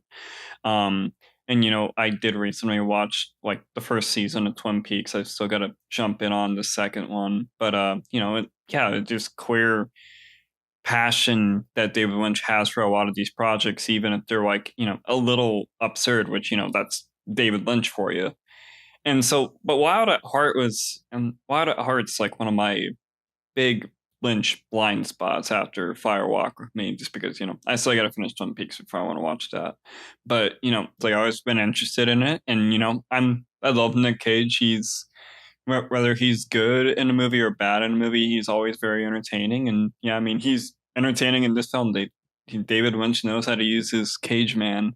But yeah, this is a really, really great film. I think it's a great sort of descent into this sort of hell, this chaotic place where it's where you're thinking like everything is so bleak with all the like shit you're seeing and like all the like crazy images you're seeing, but through it all you're seeing this genuine love and passion that sort of just seeps through with our main characters along the way. And yeah, it sounds cheesy, like the whole idea sounds cheesy, where it's like love and genuine love and passion will kind of supersede any type of like bad feeling or bad events that happen. But it's very interesting on how it presents it, because Lynch still provides his usual flair of just like offering these very dark and grotesque images in these dark and grotesque scenes. Like the first scene we see is like Nicolas Cage bashing a guy's head into a wall, all for the sake of love. So it's just like it's insane. It's insane. But if it wasn't for David Lynch, it wouldn't be that interesting. Because he and I know just like people, are not fans of Lynch just because he doesn't really like give reasons for why he does what he does. But like, hey, you could tell he's very passionate. He's very, you know, into his style, and he's not afraid to like push boundaries, even if it's like, going to divide audiences. And, it's interesting now where it's like, especially after his passing, that there's people that have started to like sort of come around to David Lynch's work, and realize it's like, yeah, this is a genuine human being who made some of the strangest stuff we'll ever see, but it will never leave our minds. It's very impressive, and Wild at Heart is a very good example of that. So I'm clapping that you guys liked it. This is a win. I like everything you said. Beautiful music to my ears. Fantastic from both parties. Miraculous praise. I love it. I think, I agree that it's like both on I think for me, the exciting thing about it is definitely in the performance, because I think I obviously, as you know, I love a strange movie star. And I think it's always really exciting to me to see movie stars that I think kind of maybe over time have gotten a different kind of interpretation of their image or of their craft or whatever. And I think Nick Cage, I don't know where it came from or if it's something that kind of just got instilled in me, but I remember as a kid being like, oh, he's just kind of like an odd guy or something, you know what I mean? I don't think anyone said it to me directly, but for some reason, I think I kind of developed this idea of like, oh, he's not like this big kind of prestigious movie star or like film actor or whatever. Like people wouldn't be like, oh, Nick Cage and like Robert De Niro in the same conversation or whatever. But I'm also like, when I watch this film and I watch some of his other 90s work, like Leaving Las Vegas or whatever, it's like or even like Adaptation, like he's a very good actor. And he's like weird, he's funky. He can definitely be a lot. And like, that's not, you've got your Face Offs and shit, which I also love Face Off, so I'm not gonna knock Face Off. But it's like, I get it, because it's like there's obviously some, but like everyone has stuff like that where it's a bit out there and a bit maybe not great. But I think he is so particular, and it's so exciting to see him and David Lynch work together, because I think, like, I don't know, with the body of actors that Lynch worked with, and he had obviously repetitive people that he would work with again, like Kyle MacLachlan or Laura Dern, or any of the Twin Peaks people, or Naomi Watts or whatever. It's like he had people he loved, but I feel like this one's so curious to me because it was made with a studio. It was made in the studio system, and it's made with a major movie star. Like, I would say I feel like it's pretty easy to say that like Nick Cage is probably the biggest like star he worked with, other than like Laura Dern, who he debuted, like she basically was like not found, but like became popular kind of through his work.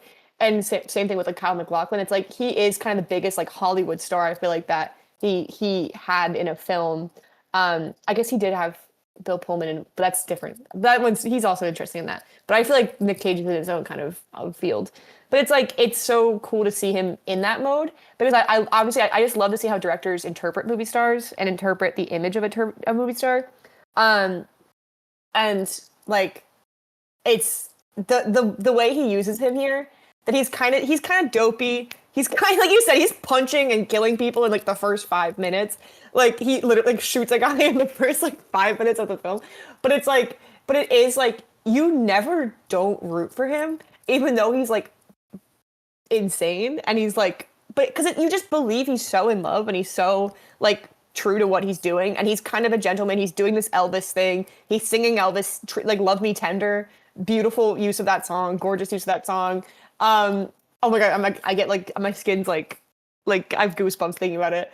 Oh, wait, I'm getting distracted. It's such a funky kind of like pop culturally performance that is kind of a character of Cage, kind of a character of Elvis. Feels like such a like, this is a David Lynch character, kind of like combination of so many things he loves, because like obviously he's so interested in the 50s pastiche and like Elvis and the kind of like the gimmick of that image and the staying power of like that nostalgia of that period. So it's, I think oftentimes like in his films, like you see the darkness of that, like the most immediate one in my mind is like beginning of Blue Velvet, it's like you have the bugs beneath the grass as, you know, Bobby Vinton's playing.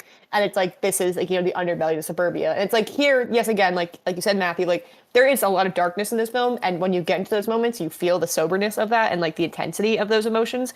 Again, I mentioned like the Lula and Bobby Peru scene near the end, which is like, to me, such a it's very well acted, very well done, very well placed. But it's like, I think there's not like a lightness, but there's a bit more of like a, I don't know, like kind of, I think a sweetness to how he sees that 50s kind of pastiche here, especially again through Nick Cage and kind of how he directs him. So yeah, this is like, I think this film was kind of the thing that unlocked to me like I've been like underplaying Nick Cage as a person, but also I think it was so exciting because it's like, I really liked seeing how David Lynch would use someone that's massive at that time in a film and kind of interpret it. And yeah, like him and also, like you said, both of you mentioned Laura Dern, which is so right because she's incredible. And I like it too because it's interesting to see him go off of Blue Velvet with Laura Dern into this with Laura Dern, into Wild at Heart, because obviously Blue Velvet is so much about her. She's a teenager. She's innocent. It's about, you know, she's getting pulled into this darkness by Kyle MacLachlan's character. And she's, you know, she's kind of, I mean, she steps out of the darkness and she's literally like bathed in light. Like that is her introduction into David Lynch's world. And it's gorgeous and it's sweet. And it's like, you know, kind of, it's tragic because she ends up into all this darkness. And it's like, this one is, it's sexy. It's exciting. It's, you know, she's pregnant. She's unsure where she's supposed to go or what to do. And she's, you know, in like tight leather and like running around with like her nails being painted on beds, and it's sexual. And there's like all these, every single sex scene has like this cigarette lighting. It's like, you know, it's on a beat. And it's interesting to see kind of the evolution of her as an actress and her maturing into like going from her early 20s into her late 20s. But also I think how Lynch interprets her as an actress and like moving with her and understanding that evolution of her identity is really exciting. And it shows so much range and so much shift from her that I think it's really exciting. Because it's like just to have those literally back to back in his filmography is really cool to me. And it's really exciting to see her because I like the energies of her with Nick Cage and Kyle MacLachlan is also really funny because like yeah, her and Nick Cage have like great chemistry. Again, like all those like she's just like it makes me like that last scene when he sings to her. And then as the credits play, it's like they're just holding each other. It's so gorgeous and so sweet. But like literally the image burned in my head forever that I'm like, it's so gorgeous and like sexy is her in the little pink kind of like tight dress, and he's obviously in a snakeskin and he's beating people up again, and he's like, you know, she's repeating like, you know, he says like, oh, my snakeskin jacket is a symbol of my individuality and personal freedom, and she's like, you've just reminded me about 100 times, and it's like there's so much fondness and intimacy. So I don't know, I love them together. But yeah, this started off with me talking about Nick Cage, but yeah, Nick Cage 10 out of 10. I think I read that David Lynch himself, he described Nick Cage as the jazz musician of acting, which I think is a really accurate description of his star persona. And like this is fairly early on in his career too. I don't, because before this he was in Raising Arizona, I know for sure. Oh, he's so good in Raising Arizona. He's good in that too. And oddly, there were some parallels to Raising Arizona in this film too, with like the robbery, especially towards the end when he has the pantyhose over his face too. I was getting some vibes from that. And but I found his performance just, I guess it's interesting how Kat, you brought up that Nick Cage was probably the biggest star that Lynch worked with, which I guess I never really considered because I would have said like, oh, Kyle MacLachlan or Laura Dern, but they started with Lynch. And here's a case where he's working with a big name star, especially at the time. And I guess being playful with that, you could tell that Cage probably brought a bit of his own, I guess, not improv, but his interpretation of the character, and Lynch kind of went along with it too. I'm sure there were so many moments that were probably were unscripted in terms of just the physicality and the mannerisms of that character. But just seeing him react on the screen definitely just, it felt very believable. Like I would believe that this character would sort of act like this. And express his, I guess, love towards Laura Dern in this manner. And yeah, I guess that's my thought on Nicolas Cage. But I think the thing that impressed me about the film the most was the editing and the sound design. I thought both of those elements were really, really impressive. There's a lot of emphasis on flashback in this film, both in terms of just being either a inciting incident, especially with like fire being a common motif, but also the fact that Lynch, similar to like what Fastball was doing with like playing with cinema as a medium and as a visual form, he's showing us these flashback scenes that in a lot of other cases, the character would just speak the dialogue and we would have to interpret what that looked like visually, which in some ways, some people would argue that it was probably more effective because what your mind creates is probably more, I guess, horrifying or I guess, quote, extreme than what might be shown on screen. But the fact that Lynch is showing us this shows that, okay, I'm going to invite you into this world and there's no going back. Like I was actually really surprised that when we introduced Laura Dern's character and she was abused as a child, it doesn't show the actual act, but it shows the aftermath. And that is like such a gut punch. I'm just like, whoa, like that's really just, you can't escape it basically right from the start. And I do admire Lynch's boldness in that, but it's done tastefully. The whole film is rooted in this like tasteful manner, even with like the more intimate scenes, like anytime Sailor and Lula have sex, it doesn't feel like very voyeuristic almost. It's done in a manner that it feels like it never crosses a line. Like it just shows like, okay, they're rebellious, it's young love, they probably do this a lot, and there's nothing wrong with that in this instance. And I do admire that. Or even the more sort of like violent and scarier stuff, like another scene that kind of got to me was when Sailor and Lula see the car crash and the girl who like basically dies in effectively their arms, sort of this confrontation of reality basically being imposed onto them. And it also goes to show that despite Nicolas Cage being very violent and also just kind of like, I guess, sort of an outsider, he has a human soul. Like he clearly wants to bring this girl to a hospital to make sure that she doesn't like die alone. But then unfortunately she does die. And it just, you feel really bad for just everyone in this situation. And I think that goes to show that Lynch clearly humanizes these characters in a way where even if they do bad things, more often than not, you're on their side. And even if you don't necessarily agree with what they do or how they approach things, they're never villainized. And I really appreciate that, which also, I guess, kind of surprises me about why this film was so, quote, controversial when it came out. Because I was reading a lot of the reviews.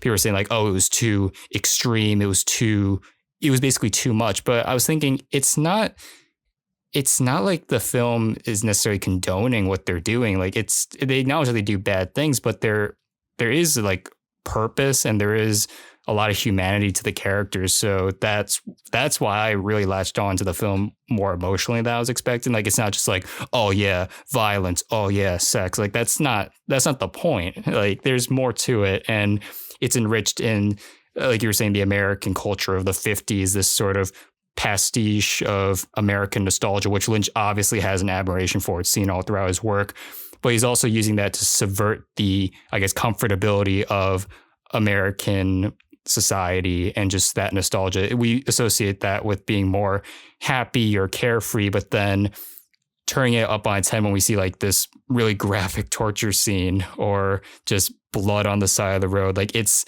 a shock to the senses in the best way possible. Yeah, it takes advantage of the fact that, like, it knows about, like, what you're going to see is going to be pretty violent. It is going to be pretty off the wall.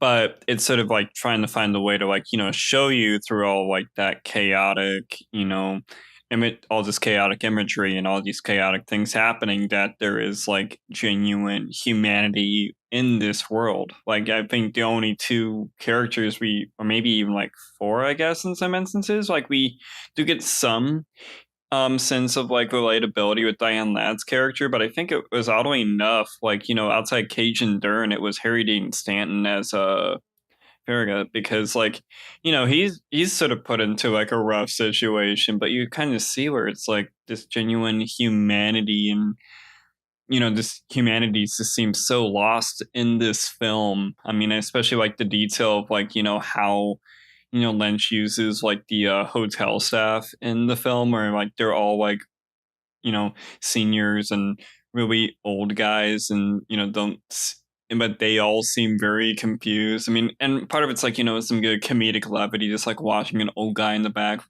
background is like trying to vacuum a floor, but it's also like, yeah, this world is just so far past him now. And this film does a really good job of sort of like presenting this sort of like alternative reality in some instances where, everything is just so chaotic and so out to get you.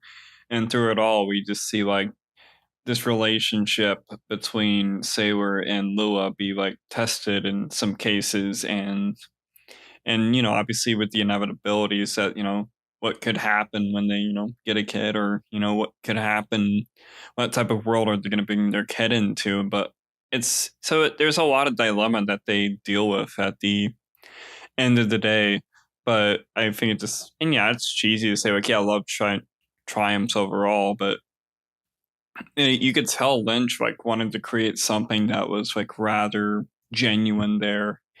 And it's really hard not to get like emotionally invested. And I'm a sucker for road movies as well. I mean, I never realized how much I really liked road trips until like maybe later in like high school or whatever, because like I really enjoy like sort of figuring out more about characters as they're trying to get to from one destination to the other. And it's very interesting, like just to see how David Lynch sort of uses the format, not in a Wim Wenders type of way, but more or less in a way where it's pure Lynchian, obviously, but it's very well done. I think that it is a really good aspect of this whole story. So, but yeah, it's awesome.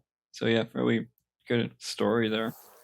I'm clapping. This is awesome. I agree. I think, Matthew, what you said too, I was like, I agree, which is, and it goes back to kind of, it's so interesting seeing like to relate it back to theater and Testament and Lee. I feel like he almost has like a cast of like actors, and it feels like a theater play where it's like you're seeing the same cast in different situations sometimes. And it's interesting to see like what modes of play he'll put them in, and how different they are. Because with the car crash scene, I always really love that that's Sherilyn Fenn, who's Audrey in Twin Peaks. And Audrey in Twin Peaks is like very, yeah. She's like, and in Twin Peaks, she's like very playful. She's kind of like the almost like femme fatale kind of ish figure, where she's like got this beautiful dark curly hair, and she's always wearing saddle shoes and like these like plaid skirts, and she's kind of playful. She's attempting to help the investigation, but she's very much like an impish character where like she'll mess around with things and kind of try to get her way, and she's much more like teasing and playful and kind of like the image of like a girl in the 50s and like in like a leather suit, you know what I mean? Like very much like that. And like in this one where it's like she's stumbling around like asking like, where's my lipstick, where's my bag, like dies in front of Lula and Sailor. And it's so much more like there was always an innocence to her in Twin Peaks. Like she's a teenage girl and she's going through similar things to both like Laura and Donna, but it's like I think you see a different, it definitely asks for a different like performance from Sherilyn Fenn, and even though it's just one scene, I think that's like such an exciting part, because it's like it's a moment where the film almost like breathes and you're forced to stop, because it's like again, like the road and the car and like the image of the car is so integral to American culture and to film, and I feel like it's the genre that's the most American, because it's like that's literally where we spend most of our lives, is like on the road and going between these places that connect, and like our entire country is connected by the road.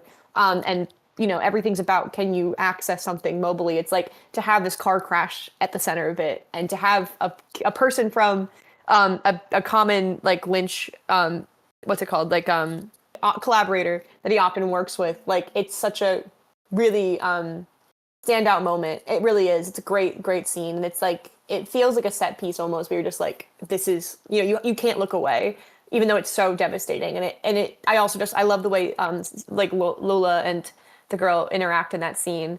It makes me think of like, again, going back to the car thing. It really makes me think about, again, like I remember reading a piece about kind of like it was about the movie Detour, and it was about like noir, which obviously has an influence on Lynch and this, but it was about like the car and like cars in film. That always stuck with me, and I think it really reminds me of this because it's like, I don't know, it's such a, it's, again, there is something being said in this film, and it's not just like kind of candy coated, but it's like there's an anxiety about culture and about America and about where we are heading, and and kind of how, like, I mean, she says like again and again, like, is this the way the world is? Like, the world is so weird, the world is so wacky. There's this sense of like you said, Daniel, like bringing up a child in this, and this like kind of this baby that's kind of on the edge and coming in, and even like Sailor's arc of doubting himself as a father and a lover, and it's like in that last moment, it's like he has to go and find his family, and it's the good witch that tells him, who is also Laura Palmer in Twin Peaks, which is again another moment where it's like someone playing another role in a Lynch film or TV show that's a bit different from the original. But it's like he actively has to go and reach her out and sing her the song that he said, I will sing this to the love of my life. And it's like, almost to me, it's like it's choosing to go forward despite fear of the world. And I think that's what kind of makes it timeless, because it's like at any moment, I mean, I think at any moment in any point of time in history, it's like you always feel like things are up in the air, and you always feel like there's not necessarily an answer, and there's so much chaos, and it's like you always wonder, like, is this the way the world is, and is this, is there a future in this? And I think that Wild at Heart hit that really well. And it's and I think it's such a, again, it's like Lynch to me. I know his stuff is dark, but to me, it's never about it being dark. It's always extremely sentimental or very emotional to me. Like, everything he does makes me cry. It makes me feel very human. It makes me feel very attached to, like, the people in my life, or the fact that I'm even alive. Again, I mentioned earlier, like, Cassavetes was like life and death. And I think this exists in that space. Because I don't know, it just like, it's always, he believed in like the goodness of people and kind of making things happen. And I don't know. And like, despite the fact that things are hard. And actually, my brain is like jumping, sorry, but it's like when I think with that kind of sentimentality, I always think like there's this, I'm sure you both have seen it, where it's like there's a very viral clip of him crying at It's a Wonderful Life. And he's like, this is the most beautiful picture I've ever seen. And it makes me think of like Capra and like the sentimentality of Capra, and like all of his characters were like Jimmy Stewart bumbling around being like, oh, and it was always like this very sentimental, earnest figure at the center of it. Like Mr. Smith Goes to Washington, like it's someone that's like very just like on it, gung-ho, like everyone might doubt them, but they're going forward. And I think it's like this film in particular reminds me of his love for Capra, because it's like, I mean, like Sailor is adored by Lula, and it's like this idea of family coming back together and finding each other. And this character that is a bit goofy or dopey or whatever, but is also like very lovable and very, I don't know, like you recognize his struggles and you understand where he is. And actually, like, now my brain is like running, and I'm like, oh, there's something interesting about kind of the ending of like It's a Wonderful Life, and then this, where it's like about love and about returning to this woman that like you love, and kind of this reunited, that's not a word, reunited like family kind of thing. And yeah, I'm like, oh, okay. But I think, yeah, that's kind of like where I feel about that. There was a lot of things in there, but there's a lot to be said. I'm trying to think where to go off from that, because there's you hit the nail very well on the head, and your passion and love for the film really does shine. So it's hard to follow up that. No, you got Matthew, please, Matthew. You got a master's degree in film studies. Bring it out. Okay. Let me try and think. We didn't really talk about Willem Dafoe in the movie. Oh yeah, let's do it. And what a horrifying character, but he's the type of like villainous side character that revels in being bad.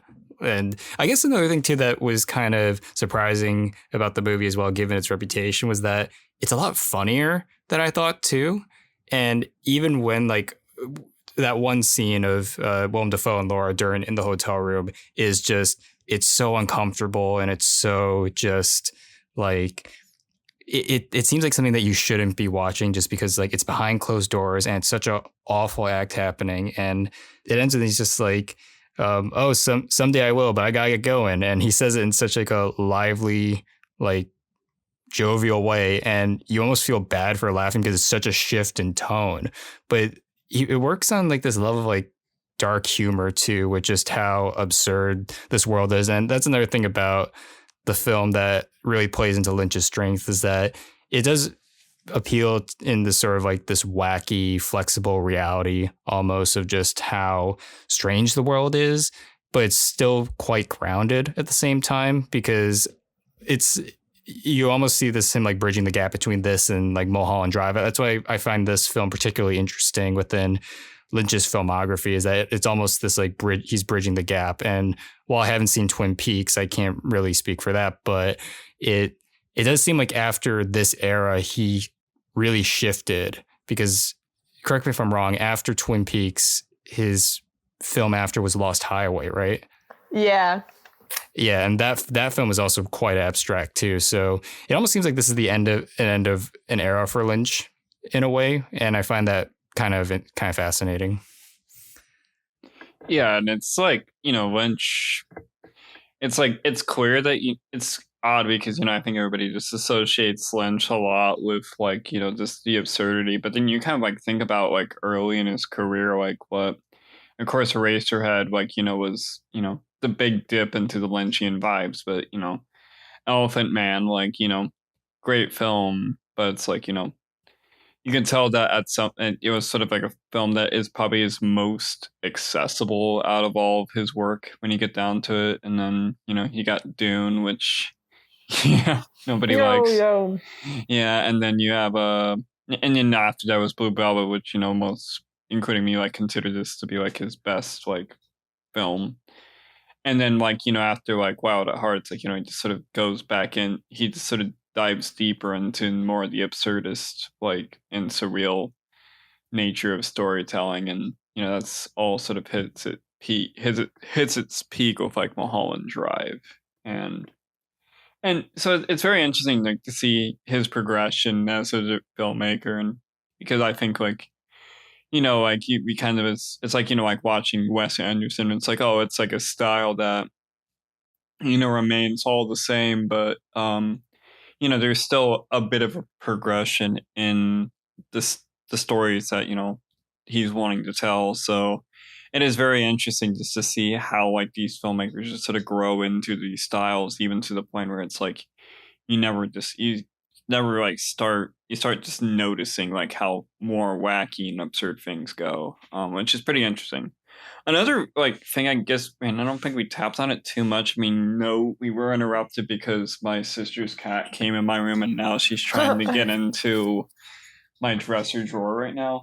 But I don't hear anything, so yeah, I have, yeah, she's I want to hear lonely. now. She's lonely.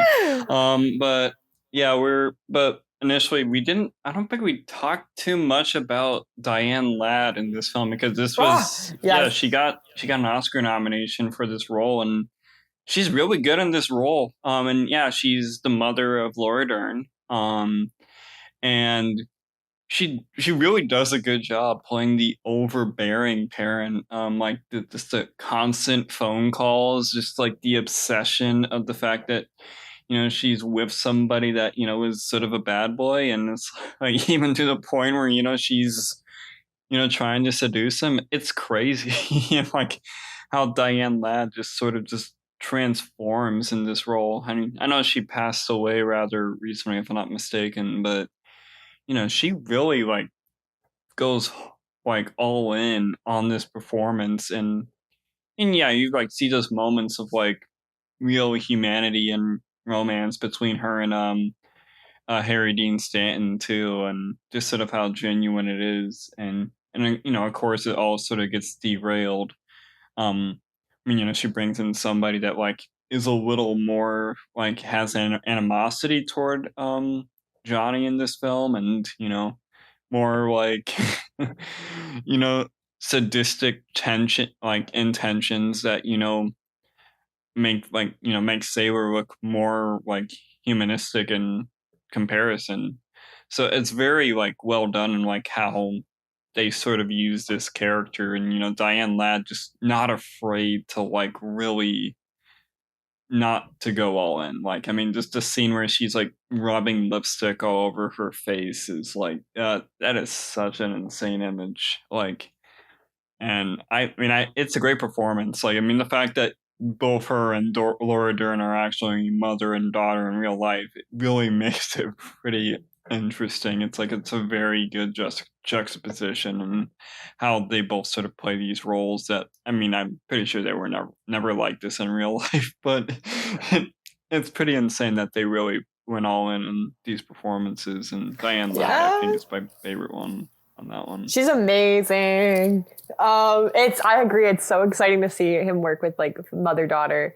It always adds a layer whenever like a filmmaker kind of does something like that, or kind of, engages with like kind of like real life relationships. And it's so fun because it's like, yeah, she's obsessive, like kind of neurotic woman who's like you said, like you'll cut to her and she suddenly has lipstick all over her face, and it's genuinely kind of terrifying. But also, like, I love the kind of her and Harry Dean Stanton's romance is so sad.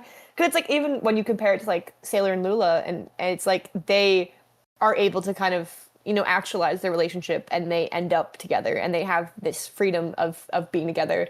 But then you have both Diane Ladd and Harry Dean Stanton's figures who it's like she literally rats him out. She puts him on the line to die. And she's like calling him while there's a hitman coming after to kill him. It's like, and then she like, there's so much sadness in like her trying to get out of that. And I love how like, he's so sweet and kind of lovesick with her. It's so sad to watch. Like every time I rewatch it, I'm like, I can't. Cause it like literally like hurts my heart to like know where it's going. And I always think that's such a good sign of something having staying power, and also being like good as like a piece of art, where it's like, what happens, but you still want to see it again and again. And I think that really applies to those two. And I think in particular, like something to touch on is like the scenes, like those like kind of like the scenes where Harry Dean Stanton's being tortured, but also like there's so many little side characters, which again, there's so many Twin Peaks people. There's Grace Zabriskie, I think I'm saying her last name wrong, but she's Laura's mom in Twin Peaks, and she's like one of the people that is torturing him. Also, Isabella Rossellini at the end is like great. But on the Diane Ladd thing specifically, what's always curious to me, and this goes back to us talking about awards, is that she was the only woman nominated for a David Lynch performance of his entire career. The only other two acting nominations he received with his movies was Elephant Man and Straight Story. So it's really interesting because it's like there's so many really strong female acting, performances in his work. Obviously, Mulholland Drive, unbelievable. Even I love Patricia Arquette in Lost Highway. I think, oh my gosh, Sheryl Lee in Fire Walk with Me is like unbelievable. But it's so curious that Diane Ladd in this one is like the one that got recognized. And it is really cool because I think, once again, it's like, it's so interesting seeing him work with, I think maybe, again, like Nick Cage, an actor that wasn't necessarily in the wheelhouse of Lynch from the beginning, or wasn't, you know what I mean? Like, it's the same way I feel about him with Dennis Hopper, where it's like, it's someone that's, it's somebody that has a pretty big, I think, image, or has like kind of an established Hollywood image before these works, that wasn't necessarily coming up with him. Like all these Twin Peaks people are kind of coming up with him, and Laura Dern's coming up with him, Kyle MacLachlan, Sheryl Lee, Sherilyn Flynn, like all those people. But it's like these outside players, it is really curious to see how he uses them. So I think Diane Ladd, like you said, really stands out because it's like, I don't know, like she does move, obviously, because it's like she goes after Harry Dean Stanton, but it's like, it feels like a still performance at the same time that's very based on her face and like her reactions. And with that in mind, I think it's quite incredible the amount of emotion you get. And I think this goes back to what you were saying, Matthew, about the editing. Because it's like with that too, it's like her screaming, her her reactions, the cuts between scenes back to her in the back room where she's like freaking out, and like the house on fire, like all the mystery of her and the dad and the husband that she was with. It's so interesting. So I think a lot of the power of her performance also comes from how she's edited into the scenes in response to Lula as well. So definitely. Oh, actually, who edited it? So I think it might have been he might have been married to the editor. Was it Mary Sweeney? It was, Was it Dwayne. Dwayne Dunn. Oh, never mind. I thought it would be Mary Sweeney. I was like, Mary Sweeney, but no.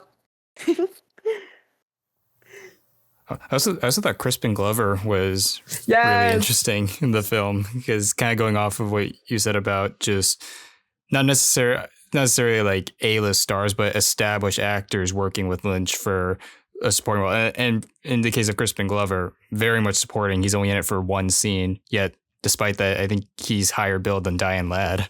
But I thought that scene in particular, also kind of playing back with the flashbacks and the editing, that's almost like its own little, like, almost short film edited within this story, almost symbolizing like just this like retained desire for youth that I guess is almost, I guess that's sort of what Sailor and Lua do, but in a way that's more logical in terms of going on this road trying to escape that, whereas Jingle is almost this being trapped almost. And I thought that was a really interesting scene, but it felt very singular within the film. So yeah, it's very interesting, like how, you know, all these actors just sort of play out in this film, like they're sort of because there a lot of these guys were Lynch, like a lot of these actors are Lynch regulars, and I mean, yeah, especially like, you know, Laura Dern and Shirley being like big examples. But I think it's very, you know, since they've worked with Lynch so much, they probably understand, like, you know, what is being asked in some way. And, you know, it's kind of like De Niro and Scorsese, or, you know, DiCaprio and Scorsese, like they know what they need, what their directors need from their performances. And, you know, they're not afraid to, like, you know, do that. And it really just shows the level of respect, like, you know, these actors have for David Lynch, and just the work they've done with him, which is very, like, you know, very bittersweet when you see, like, after like Lynch's passing, like all the support that has come out from all the people that I've worked with him, and, you know, have you know, built good relationships with him. I mean, I think Laura Dern is probably like a really prominent example, just because she, you know, obviously owes so much of her career to, like, you know, David Lynch. And, you know, it's like, you know, just kind of showing, like, you know, how much admirability this guy truly had as a director, and even as like a person. I think there's like a lot of people that really, like, I know it's really hard to like find like somebody that like at least hates David Lynch the person. I know there's like these things about, like, you know, the whole Polanski thing at the Oscars, but apparently he was very regretful of that, and, you know, with the whole petition try to bring him back to the States, of, you know, Polanski obviously doing very egregious, like, you know, things that, you know, nobody should be doing, and Lynch showing like full regret for, like, you know, backing up somebody like that. Like, you do sense like this guy is not a shill, like he's a genuine person, and, you know, just somebody that wants to use, you know, his way of filmmaking to express, like, you know, his ingenuity and his love for the world in some respects. So I think it's like, it's always nice to like see people that like really have gravitated more toward Lynch's style, like, you know, the later he got in his life. So it's just shows like the level of like humanity that he really had. Yeah, but so I was taking that in. I'm like, yeah, I agree that it's like, I think obviously there's always contentious parts of every public figure and every person. It's kind of, I think, almost natural, but I think I agree that there's a lot of humanity, and it's like, again, for me, I'm never someone who looks at Lynch's work and is like, look how crazy this is, you know, look how weird it is. Because it's never about kind of, I don't know, it's never about the oddities. It's never about like the I guess like there's so much darkness, but it's like for me there's always it's very sensitive and it's very delicate. Like again, all of his films to me are very sensory and emotional experiences that kind of like rip through you and are like I feel them. You know what I mean? Like I feel like when I watch his films, it's something because I've held him in my heart for so long. He's been one of my favorite filmmakers for a very long time now. And it's like I kind of not that I trained myself, but he was the first person that made me feel like I had to let go of a sense of control. And I think that was really important, especially when, as a film student, I think when you start to develop taste and you start to develop a language of film and kind of the history of film, you jump so fast to start critiquing and to start feeling like you kind of know how it moves and you can see the structure, you can see the skeleton. And I really wanted to jump into that when I first became a writer because I was like, I know screenwriting now and I know exactly what blah, blah, blah, blah means. And it's like, I think Lynch really made me be like, no, you don't. And it really stripped me back. It really forced me to evaluate how I was approaching critique and how I was approaching myself and my body when I'm watching a film. So I think I'm really grateful for is like that. I think he in particular just made me be like, I have to let go of this sense of knowing and this sense of, thinking with my head and not necessarily all of me. And I think whenever I watch his films, I do try to lead with my heart because I think those films feel so bodily to me. When I leave them, I feel like I have expelled something or I have gained something.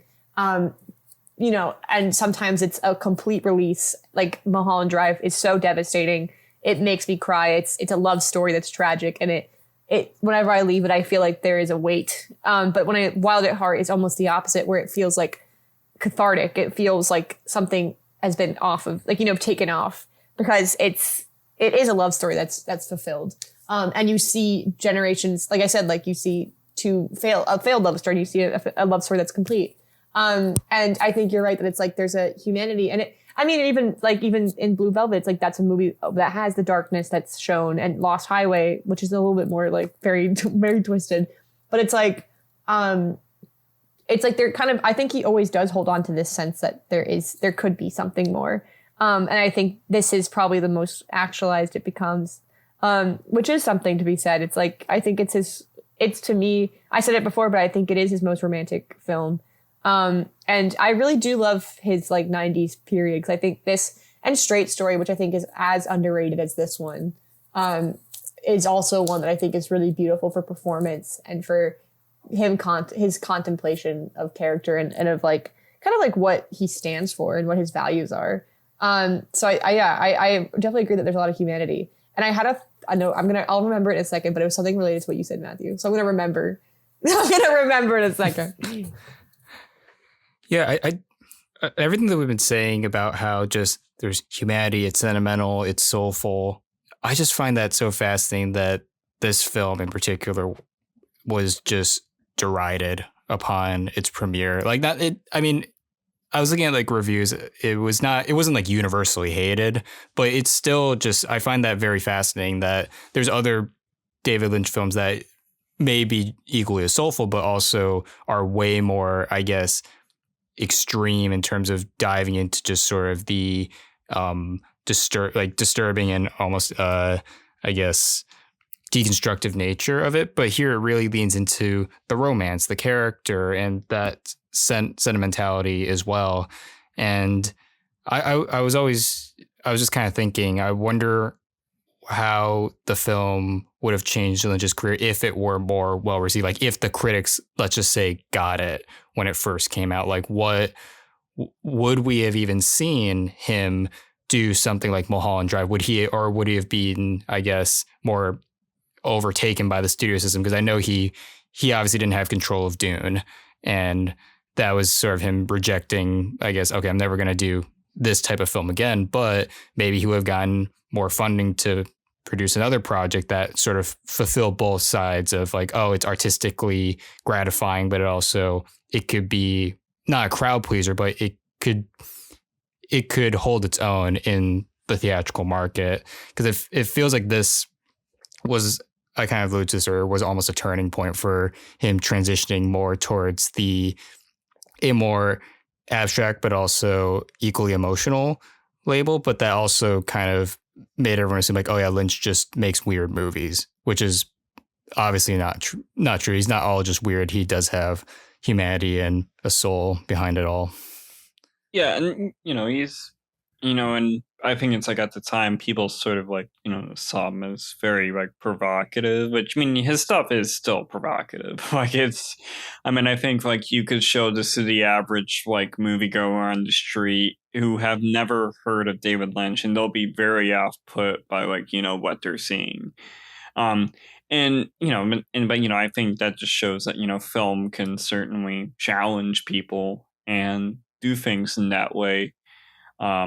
Because I don't really think that like, because I think it's like more or less like Lynch obviously like was very like becoming more apathetic toward the system, which like Mulholland Drive was like more. I kind of see Mulholland Drive as more of like a response to like the Hollywood system and like how the whole so-called like Hollywood dream is sort of a fallacy in some sense. And he so like it's clear that he was wanting to like express his stories in different ways that like still like people still like are still trying to interpret. It's like and he like famously was never a fan of people trying to like figure out the meaning of his work.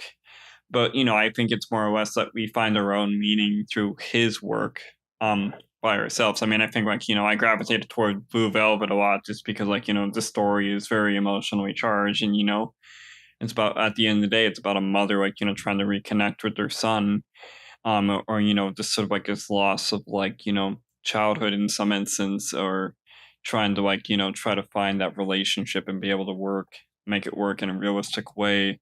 And then this is like an example of like trying to see if love can persevere through all like the chaotic hellholes that are going through the world, especially like especially with like stuff that's obviously going on right now with the world right now. And I think we all sort of want to resonate to like seeing if there like is a light at the end of the tunnel for these type of fantasies to happen. And I think Lynch like is very good at, I mean, I think that's what makes this film a little more universal at the end of the day, because like when you think about it, we're all sort of at a point where it's like are we going to get back to those like genuine passions and emotions that we want to have, but how are we going to live with these when all this stuff is happening? And I think that's what makes Wild at Heart work very well. And I think Lynch, and yeah, I mean, I think we all wanted it to be like more successful, and but it just kind of shows like how it's aged like fine wine. I mean, I think there's a lot of people now that like consider it to be their all-time favorite Lynch films for good reason. Yeah. So it's like you're at a point where it's like I mean, this film I think is more important now than ever, especially with, like I said, what's going on. So I think I think yeah, we need something like Loud at Heart at the end of the day, just to sort of give us an idea of like yeah, we could certainly find ways to survive, and sort of the same way that one battle after another did last year with its story.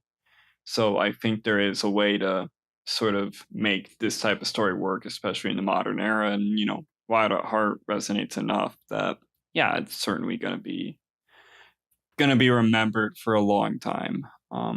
So Yeah. What's it called? I think what's interesting and is part of why I think Wild at Heart was received differently is like I think it's because it came out, like I said, like he was in production on this during Twin Peaks, and Twin Peaks season 2 obviously wasn't critically acclaimed in the way that season 1 was. There was a lot of difference in narrative and in like the writing and all that stuff. And obviously the show got canceled after season 2. So I think a lot of it might have come from the attention of that show and then the reaction to the show and potentially the quality. And then I think Wild at Heart was almost kind of like the thing that caused the end. So maybe I think a lot of people were frustrated. But also I think it's like, it is so interesting because, oh my gosh, what's it called? That like, it's again his 90s work is so, because like you said, like Lost Highway comes out after this, and Lost Highway is very dark. I feel like, and very like gritty, and it's interesting that it's also a road movie, but it's I think a lot more violent. It almost feels like that scene with Sherilyn Fenn at the car crash almost feels like Lost Highway, the extended piece. So it's curious because it's like, yeah, it's placed in a really interesting space in his filmography. But I do think the response is attached to the response to Twin Peaks, and I think he became like mainstream in a way then that is like this, because this was MGM. I believe it was MGM, and it's like it's like he was kind of a name. So it's interesting that it's like, yeah, what how this film was, a lot of a TV audience saw it. I remember I remember also Fire Walk with Me was kind of given way worse of a show at Cannes after this, and I remember Quentin Tarantino was like, "This is the worst movie I've ever seen at Cannes," and I was like, "You're such a liar." I almost swore, but I stopped myself. But like, I think there was like people were kind of kicking at him at this time. And I mean, both Wild at Heart and Firewalk with Me have gotten so much more attention since. So, joke's on them.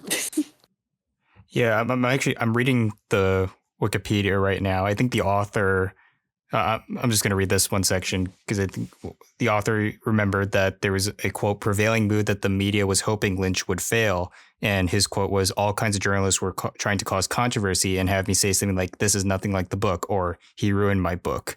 So there was like, I guess, an attitude towards this film, I guess, pre-Cannes, because I know also in the test screening process, like hundreds of people apparently walked out during the original cut because of how graphic it was. Yeah, or Lynch said something. It was like 300 people approximately walked out at test screenings. It's crazy.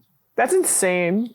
Yeah, so I mean, I guess even the film is violent for sure, but compared to what we see nowadays, is, I would argue, a little more tame. Like, it's still impactful, but I'm sure for, what was this, 1990, it was probably an extreme like shock to the senses too. So that definitely didn't help.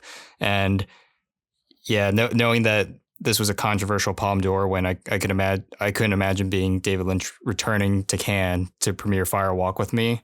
You just had like all these journalists like sneering us, like, he's back, sort of.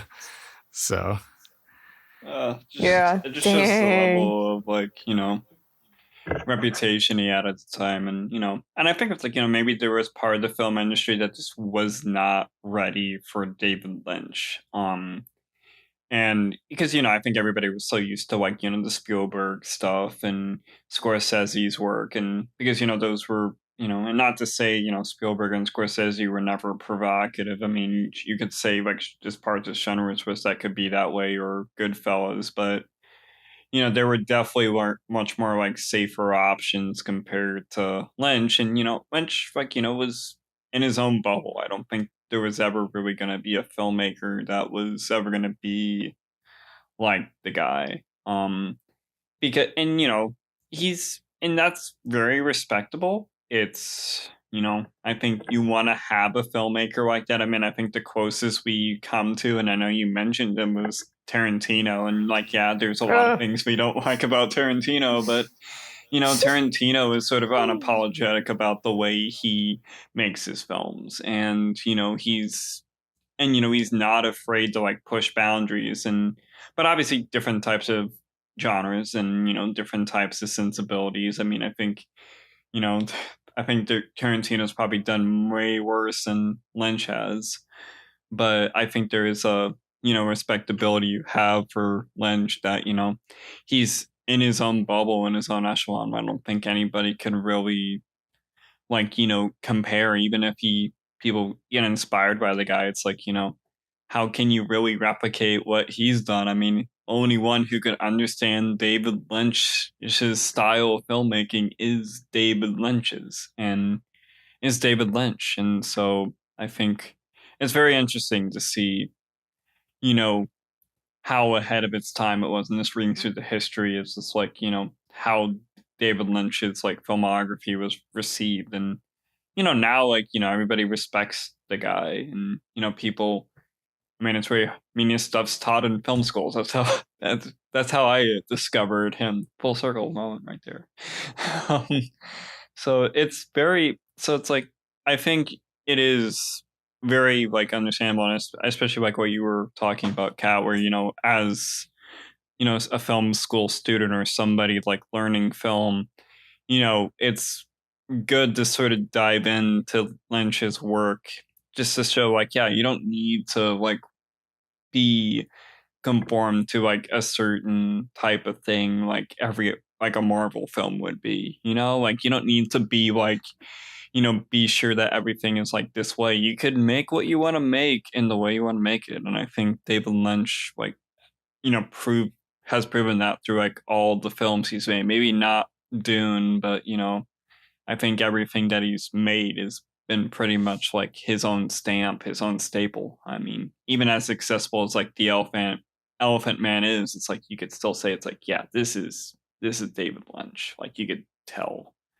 So I think like, yeah, it's something I think I'm really glad that like, people have gravitated, toward David Lynch in recent years. It's very awesome. So it makes me so happy. Yeah, so I guess we could just jump into final thoughts. Yeah, Matthew. Yeah, Matthew, go first. Oh, I get to go first. Okay. Yes. Yeah. I thought it was great. Yeah, I really liked the film. I was more often than not actually surprised about why I liked it, because I guess my expectations going in were very different from what I ended up taking away from it. I was taken aback by just how personal it seemed, how sentimental it was, and in a good way, because I know for some people sentimentality is often like seen as a bit more of a negative, because it's like, oh, it's like playing it too safe or it's trying to appeal to the masses. But no, I feel like this is a film that earns it by being very confident in its tone, its characters, and also just, I guess, blending a lot of what David Lynch really is as a filmmaker and as an artist into one work. This is probably a really good, I would say, sampler of just like everything that he had done before and he would later do in his career. And I think in terms of my personal ranking, this might be, it could just be recency bias, but it might be number 3 for me. I know I said that in the beginning, but it's, for me, Mulholland Drive is still my favorite. I really love The Straight Story as well. And this is probably number 3 because it really just embodies a lot of that. And it's also very entertaining at the end of the day. And that's something that I personally like to see in a movie, that is one that is both challenging, but also entertaining at the same time. And this fills both of those really well. So yeah, I'm going to give Wild at Heart an 8. 8 out of 10. All right. Daniel will go next. Daniel, you take it. I'm going at the end. You're going at the end. Best for last. Let's go. Yeah, like very, it's a blind spot. I'm glad, like, I was able to get to. I think it's, just shows like, why David Lynch is the filmmaker that he is. And yeah, I mean, sure, very off-putting. It can have like very grotesque, intense imagery, but I think the sentimentality really helps the story like become a little bit more salvageable. And I think, the performances from Laura Dern, Nick Cage, Diane Ladd, Harry Dean Stanton, Willem Dafoe, like, are all great. And yeah, it's a film I think everybody needs to see. I mean, especially like I said, right now, I mean, I think there's a lot of uncertainty going on in the world at the moment. I think, yeah, I mean, yeah, sure, it's a lot of hellish imagery, but I think it's still the story. It matters enough that like we all resonate with being able to get through at the end, and being able to like live on in this world despite the fact that like, yeah, we've got atrocious things going on. But yeah, it's great. I mean, I didn't tap on it, but I do like I always mispronounce his name, but Angelo Badalamenti's score too. Like, he does a very good job as well. Like, I actually really like his Twin Peaks score as well. But yeah, I mean, it's crafted beautifully. The sound design is very crisp. And yeah, I mean, it's, what can you say? It's David Lynch, and I don't know if I put it above Blue Velvet or Mulholland Drive. I think those are the stories I really gravitate toward a lot. But it's still like a great film. It's a gem. I'm very glad that has came into my periphery, and yeah, I mean, it's awesome. So yeah, I would say like 9 out of 10. It could go up to a 10, but yeah, I think 9 out of 10 is probably where I put it. So Mhm. Well, yeah, this is a 10 out of freaking 10 for me. It is to me like it is perfect. It's like it's just it means so much. Every time I watch it, I fall in love with it again, just from the top. I have my copy of Lynch on Lynch in my hands, which is I have it annotated, I've had it for years. And I thought it was interesting to really touch on very quickly. You mentioned flashbacks. I think something that's been very interesting is like at AFI, they're a big rule for writers. They're like, they're like, do not write flashbacks, do not write flashbacks. And I understand the reason why they say that, because it's like, it does feel like a narrative crutch at times. And it's like, okay, whatever. But like he says in this book, he's like, it would have been easy to remove them, but I didn't want to lose them. We worked hard to solve this problem of going one place to another and crossing regions of strangeness without losing sight of the main direction. So I think it's interesting just why he used them. And then after that question, he talks about the ending of the book, which you mentioned as well, which is like at the end of the book, Sailor walks away from Lula and he says it depressed him. And it honestly didn't seem real considering the way they felt about each other. It didn't feel one bit real. It had a certain coolness, but I couldn't see it. And then he says after that, like, that people accused him of being commercial, and he was like, it's not commercial. It just felt true. Sailor and Lula had to be together. The problem was figuring out how they could be together and still have the scene where they part. So I think it's interesting that he acted on a gut to be like, these two characters have to be together. And I agree with him. But I think it just like, they're in love, and it's how the characters are. And it's like, and I think the fact that he stayed true to it, despite the fact people could accuse him of commercialness or whatever. It's like he knew what the story needed. And his problems with flashbacks, his problems with structure went back to, ending up with these characters together. And I respect that he was someone that went by his gut. I respect that he's someone that knew his vision. I respect that he's someone that, went with character and led with character in all of his projects. And that's why his characters are so strong and so well known. And that's why his actors are known for the characters they play. I respect the fact that he kept a similar cast, but also in this film particularly, like as we talked, it really became so clear to me, like, I mean, Nick Cage, Willem Dafoe, Diane Ladd, like there's so many people in this film, Crispin Glover, that are like the Hollywood people getting to play in kind of the sandpit of Lynch with Lynch's reoccurring people. So I love that. I loved Lula and Sailor. I was Sailor for Halloween. That's how freaking down I am with this movie. And something I've been doing, I when I moved to LA, because Lynch is one of my favorite filmmakers, I feel like I've become more of a spiritual person, I think, in the last few years, and just feeling kind of the presence of people of like, and I don't mean that in a way of like I feel like I see ghosts, but I mean in the way of like I think, like, I don't know, there's so much history in a place, and there's so much history in the world, and I don't think you can ever really shake the fact that people have been somewhere, and that their presence has been there. And I think you can really feel that with Lynch, because he always said this thing about LA, which he was like, there's the jasmine, the smell of jasmine, night blooming jasmine. That's actually on his grave. And when you smell that, and when you're in LA at night, you feel him. And I think when I first moved here, I rewatched it for this, but I also rewatched it right when I moved here because I felt the energy of this film so strongly. And I went to Bob's Big Boy. I got a milkshake, which was his favorite. I visited his grave at Hollywood Forever, and my sister and I left a cigarette and a flower for him just to thank him. I was like, I came into the city that he loved, and I was like, this is someone that meant so much to me. I'm gonna leave him a gift and say thank you for all he's done. And that was a road trip of my own and a destination on a road trip. So I really felt the energy of this film. And I think maybe that's why it's my favorite, is that I think it really relates to a period of my life right now. And a thing that I think as a creative as well, I look for, which is like earnestness in film and in art, but also like the belief in love and the belief in humans.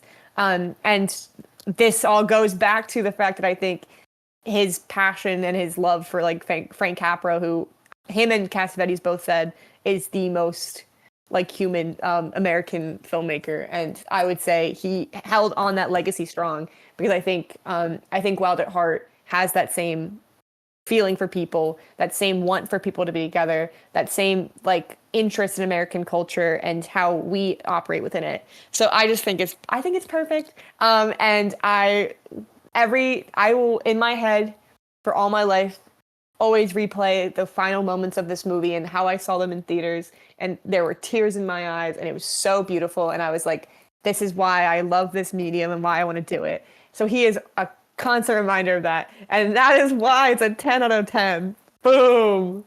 I don't know why I boomed at the end of that. That was like the what's his name? The Rizzler or whatever. Oh yeah, we're gonna give David Lynch 5 big booms. Oh God, no. Costco. Oh man. But yeah, that's amazing. I mean, yeah, it's good that we all managed to come across this film, and yeah, it's great. It's great. I love it. Awesome. Thank you for recommending it. Yeah. Yes, of course. Thank you for letting me come and talk to you guys. I appreciate it. Yeah. It was awesome. Yeah, no problem. I think like, with David Lynch, it's like we know somebody that is an expert on the Yes. man. So it's like, yeah, that's why we brought you That on. that is the honorable title of my lifetime. I will take it with me forever. Awesome. All right.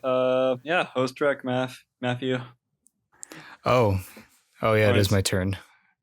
Okay, so I was thinking about what we're going to talk about next week, and I swear it's probably not going to be like this every week where I try to pair it with something, but next time we're going to talk about the Michael Jackson biopic, which I hear was very, very challenging and very experimental. No, it's probably just going to be very milquetoast, honestly. But I was thinking about some other biopics and other just sort of films related to this figure of Michael Jackson. And there were two that crossed my mind that might be a bit unconventional, but I think there's something here. So I actually have a double feature for this rec.